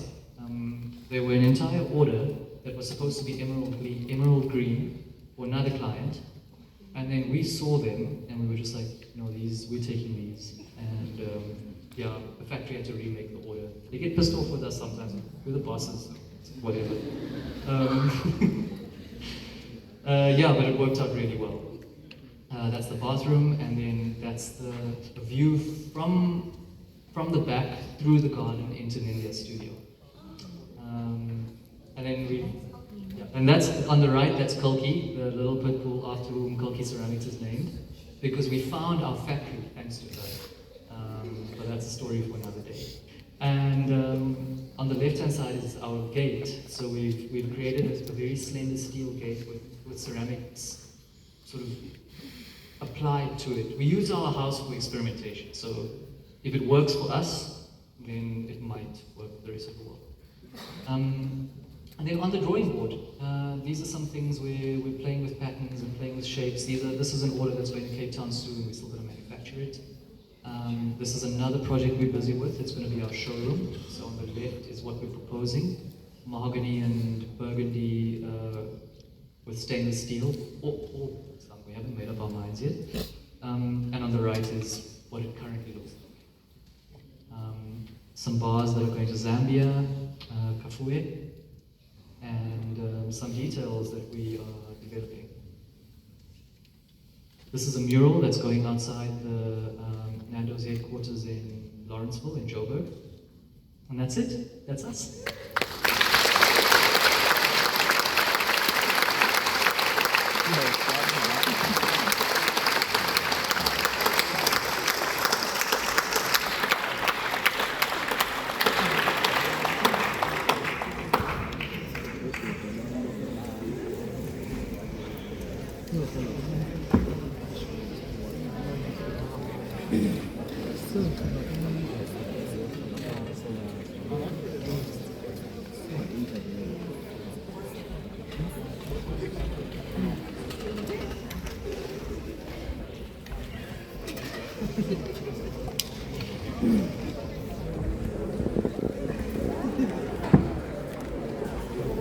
All right.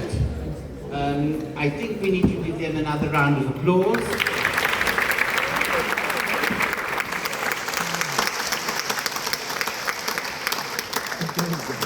Right.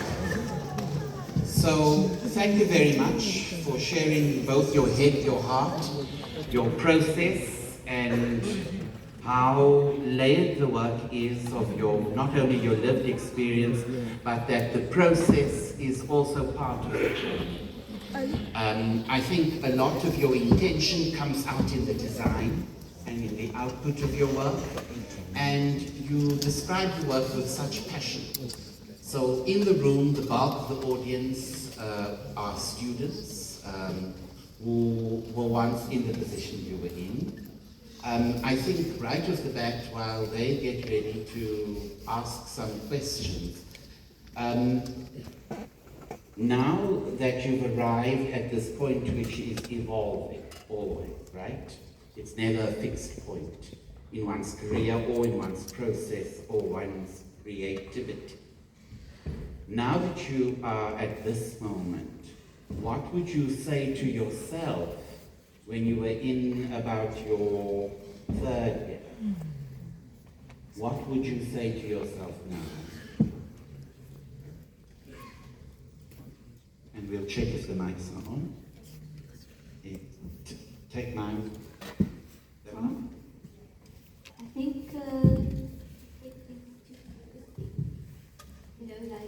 think it's so just about doing the right thing from project to project to get it right, doing the right thing, and that creates a lot of difficulty, performance anxiety, but at the end of the day, it's about the experience of the process in which I come from. And I went out, started experimenting with things without the pressure of performing, academically. I think have fun, experiment, and I think that's very, very important. Right, thank you, Nikhil. You, what would you have said? Just to build on what Nindya said, don't be afraid to mess up. In fact, you must mess up.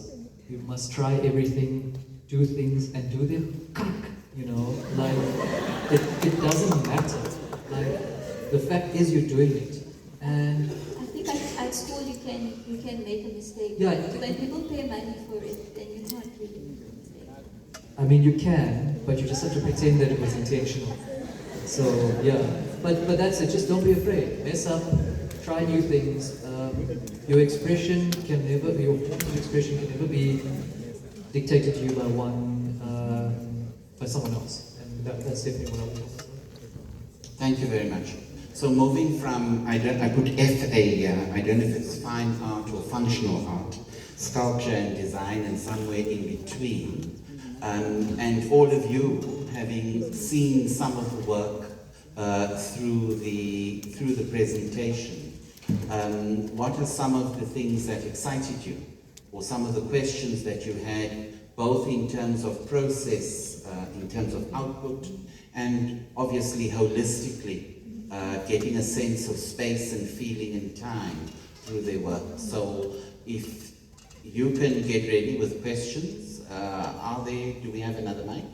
We can always take my mic. I don't know who's going to run around. Are you coming to take the mic? You are not coming to take the mic? You are coming to take the mic, take mine. All right, we can share, there we go.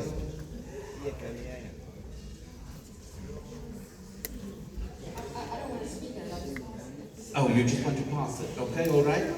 So you can raise your hands. Let's take three. Let's start there. Thank you. I saw Mr. Step, you the head of the space thing. Right, we've got one there. Where's the second question we're going to? And then directly 2 rows behind, and then the third one, I see you right there. Thank you very much. You can stand up. I think state your name and whatever you want to refer to yourself as. Hello Nindya, hello Nikhil, hello everyone. My name is Nikhil. I'm doing second year in architectural technology. I would first like to note what I took away from the presentation that would be very useful for me is how you guys do everything by hand. The drawings are by hand, the work is by hand. In a world where we have tech advancing, that is a dying skill, so it really inspired me to stay in tune with my drawing. Coming to the question, sorry, I swallowed. Coming to the question, I would like to know if is Modern Lush, does it have a website like how the most traditional stores and industry-leading stores have, that we can go check the materials and everything to specify our own designs? That's the first question. Tell me. The question is that, do you guys have a website where you have... Oh, second question. Oh. Okay. No, the second question is that, do you by any chance have stones in your pocket?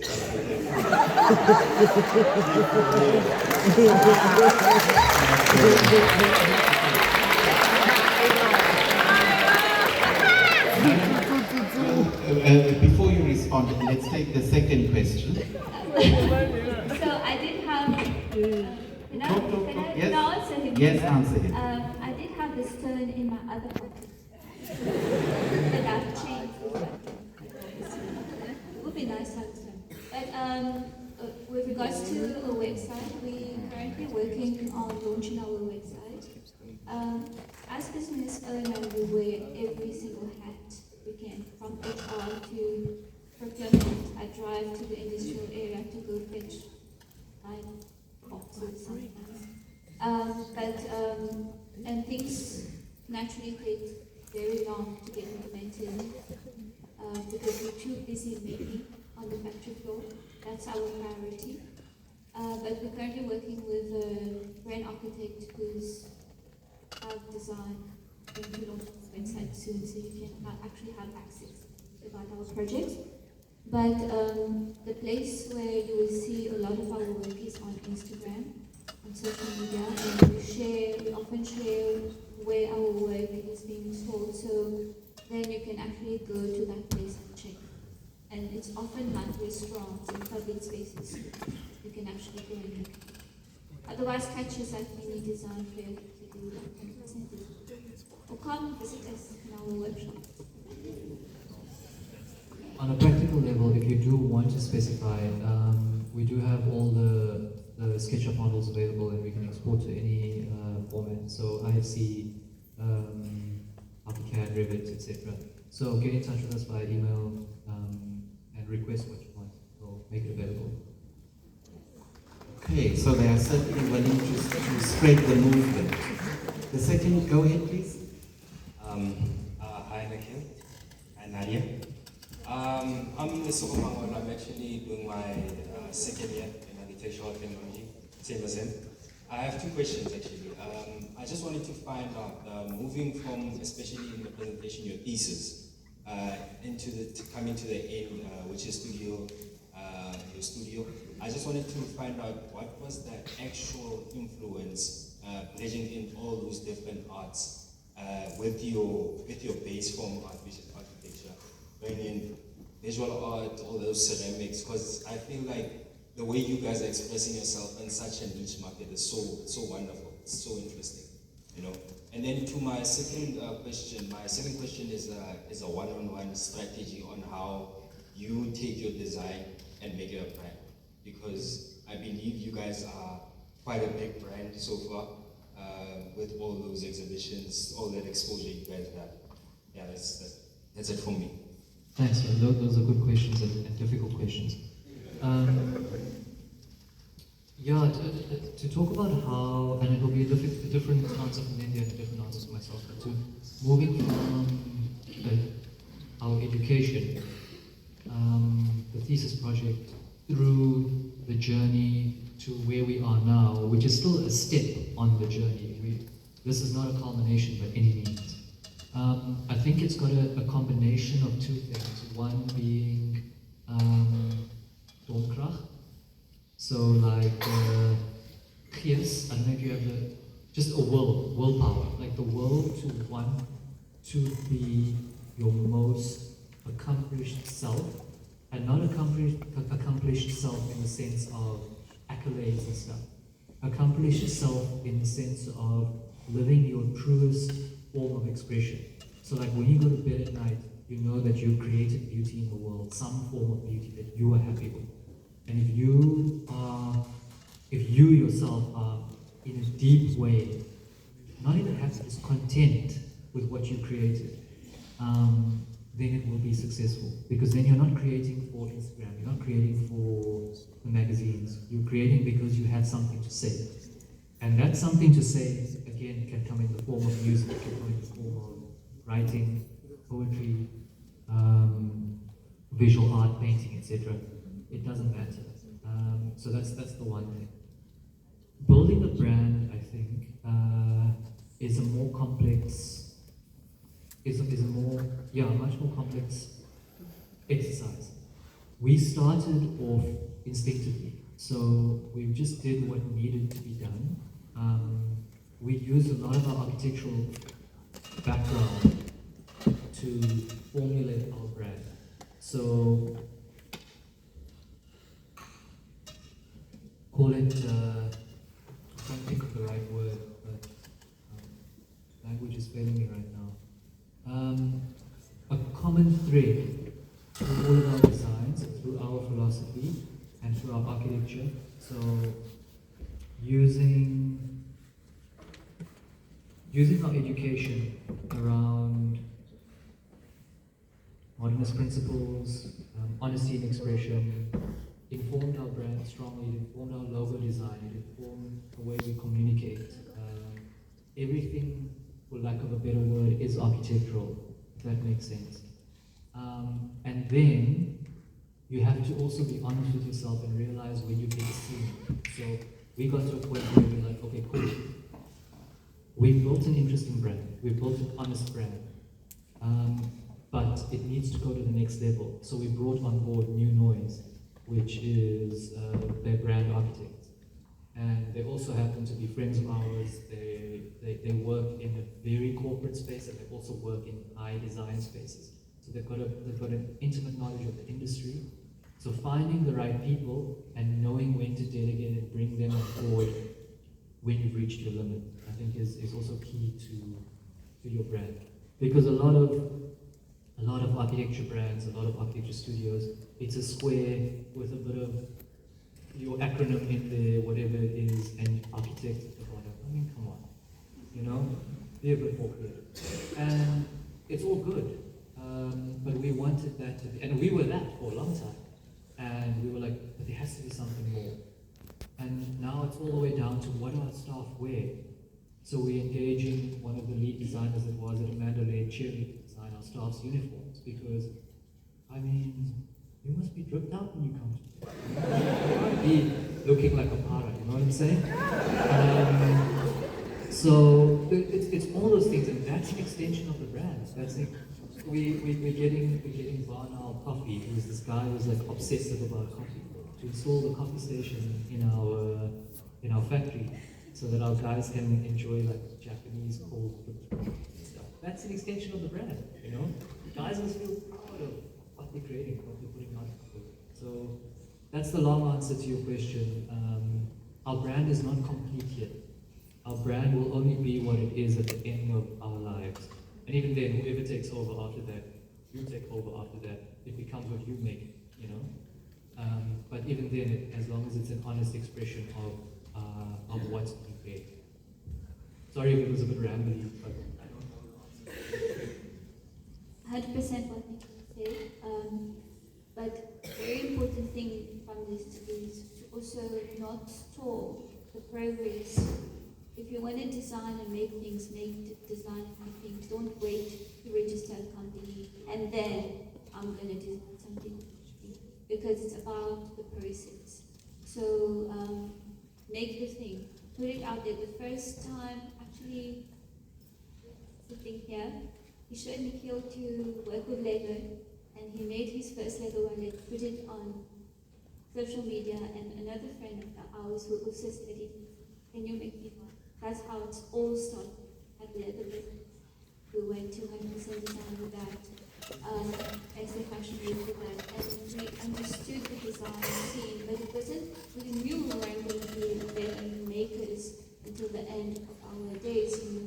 But it was everything that come an opportunity, you make most of use of it, because there's so much learning that go in it. And then from there you just go, because the end of it is, you know, your brain, whatever, you know,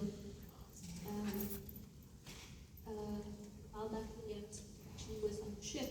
He was fighting the war, and he did so much, and that was his whole history. That was his friend. And Dave. I want to expand on that a little bit on the brand thing.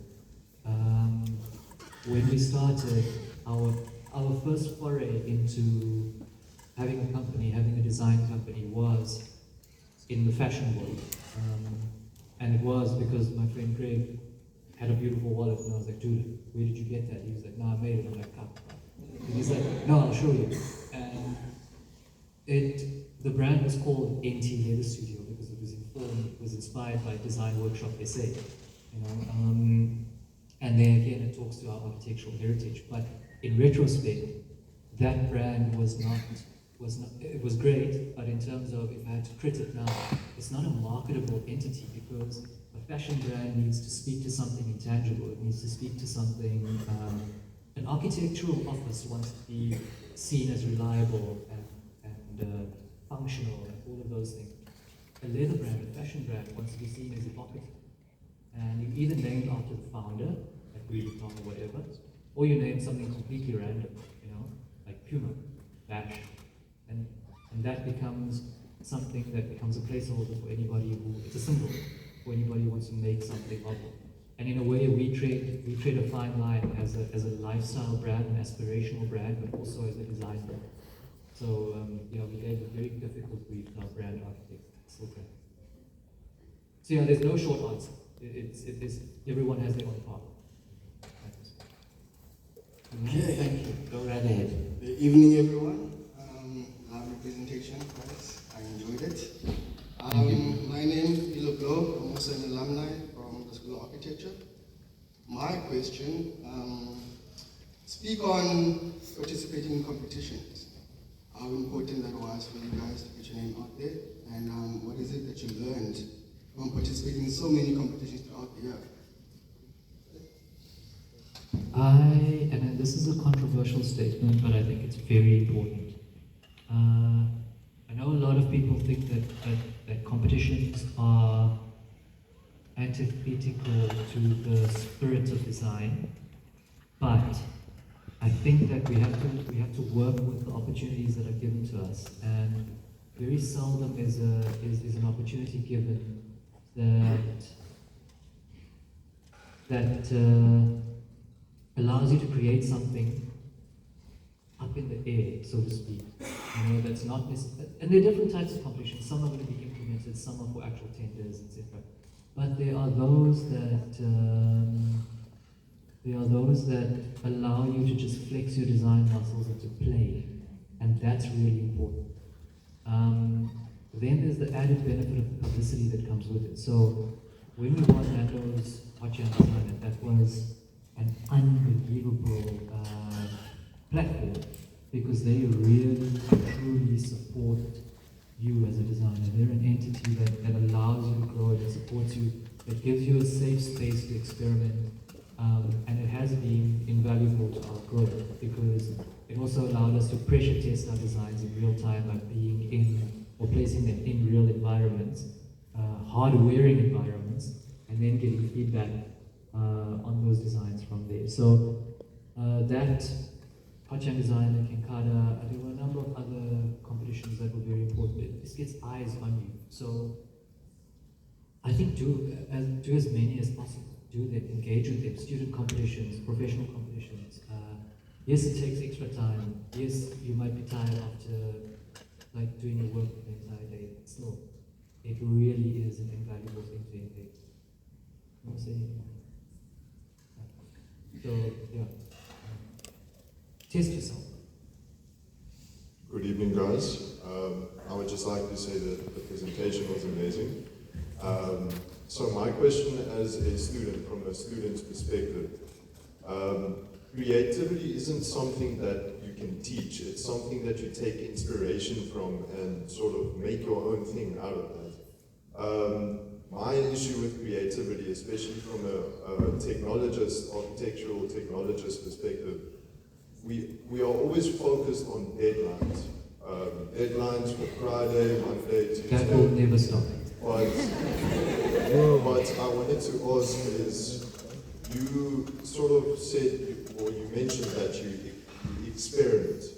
You had time to experiment and sort of see what works, see what doesn't work. We don't really have the leniency for that, and my course is very linear. So my question for you is what inspired you to sort of start your company, and what made your creativity flourish?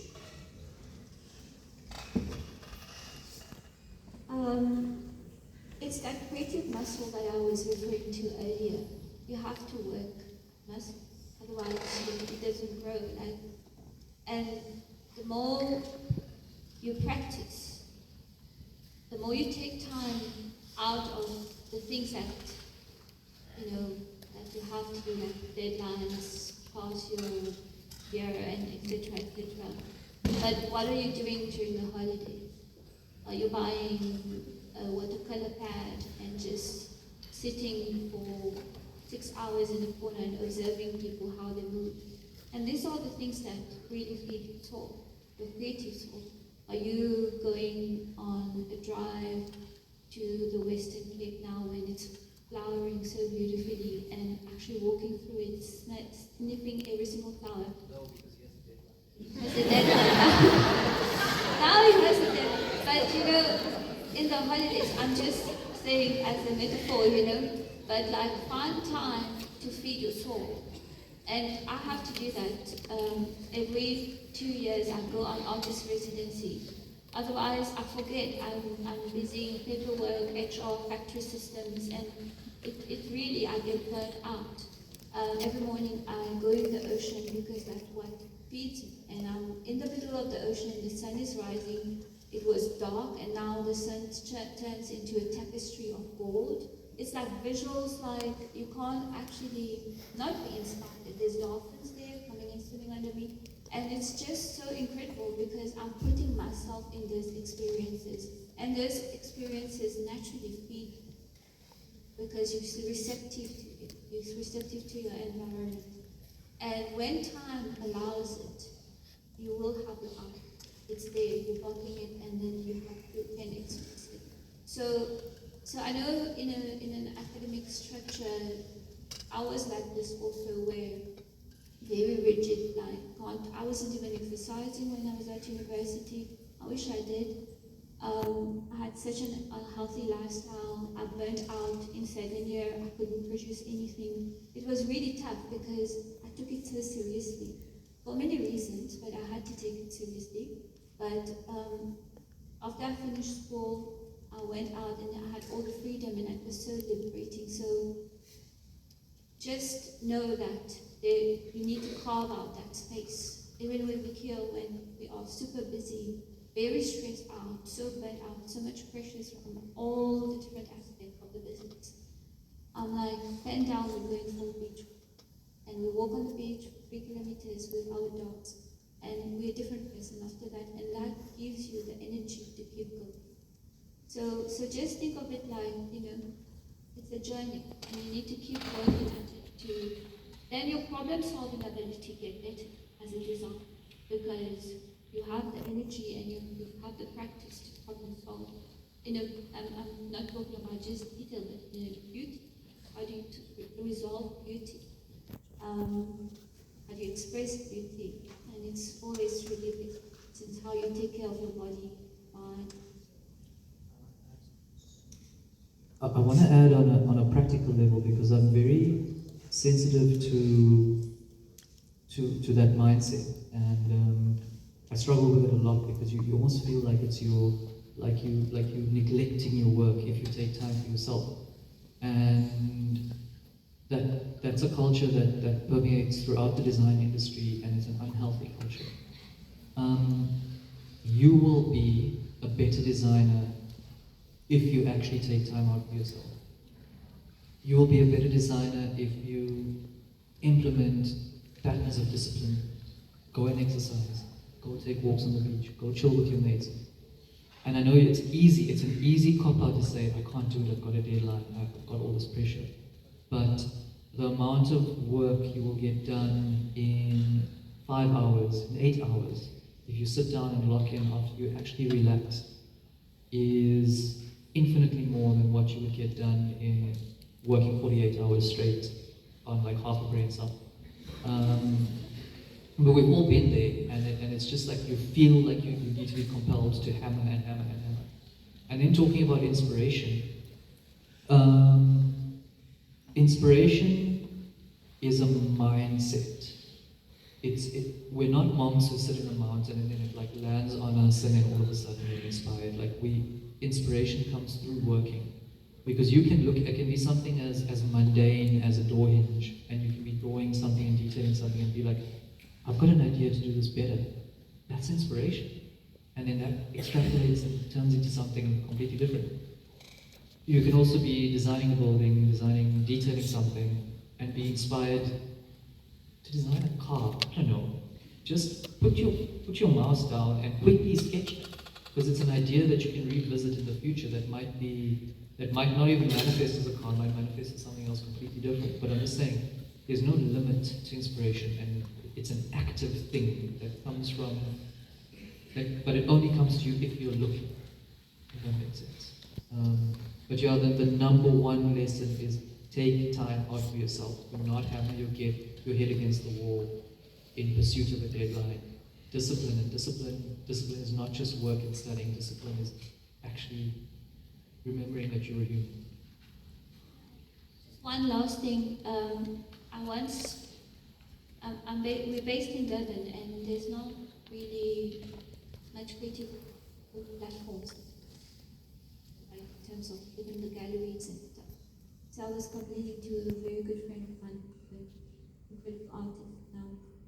You know how what you're doing is unprecedented. You need to write poems. So you carve out your opportunity to create those opportunities. And it's like that for every single critic. There's no book to how to become the next designer or how to live a fulfilled life as a designer. But you need to carve that for yourself. And even if we won competitions, but we didn't win competition and things were handed to us on platter.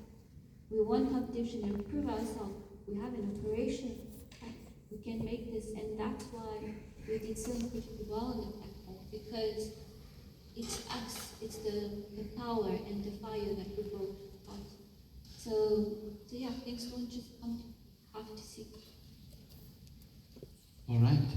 Thank you very much. That was all the time we had for questions this evening.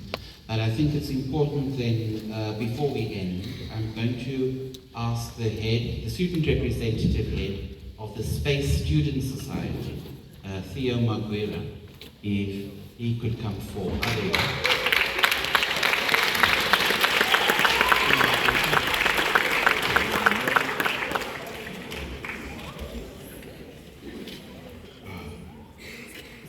Of all the questions, I couldn't believe no one asked for a job. Hi, my name is Theo.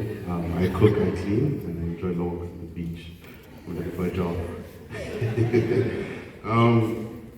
So just to summarize the presentation, we're very, very thankful for you guys coming through from Nikhil and Nindya, and also the MC as well, and also the professionals as well that came through. Thank you so much. I know it was for CPD points as well, but thank you so much for coming through. Also thankful for the deans and the head of departments as well, and the students as well, the most important one. I hope you guys took enough information from this. And just to look at it, just to summarize a few things that you guys went through as well.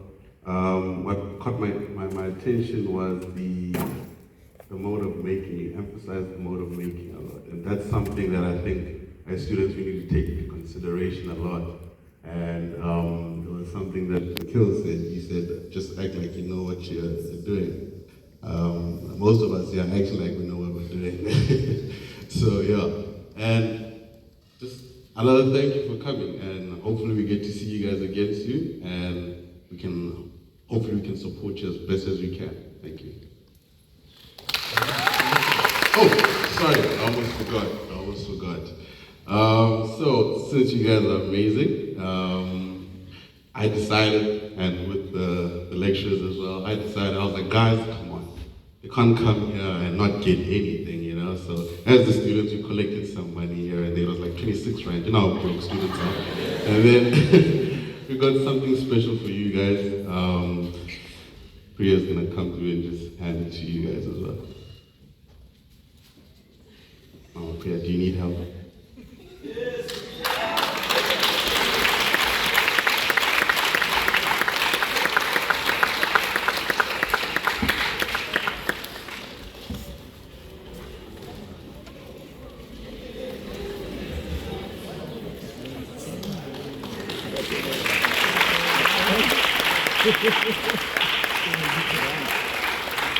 All right, thank you very much. And then I think that in the department, people who capture your marks and make sure that they reflect correctly on the system and keep everything going. I think as part of this evening, Lucy Foster and Heather Fisher, and then Kim Harmsberg and William Smith, and then Priya Peters for all of the logistics and their contribution to this evening's event. Let's give your 2025 Milde McWilliams presentation laureates another thankful round of applause.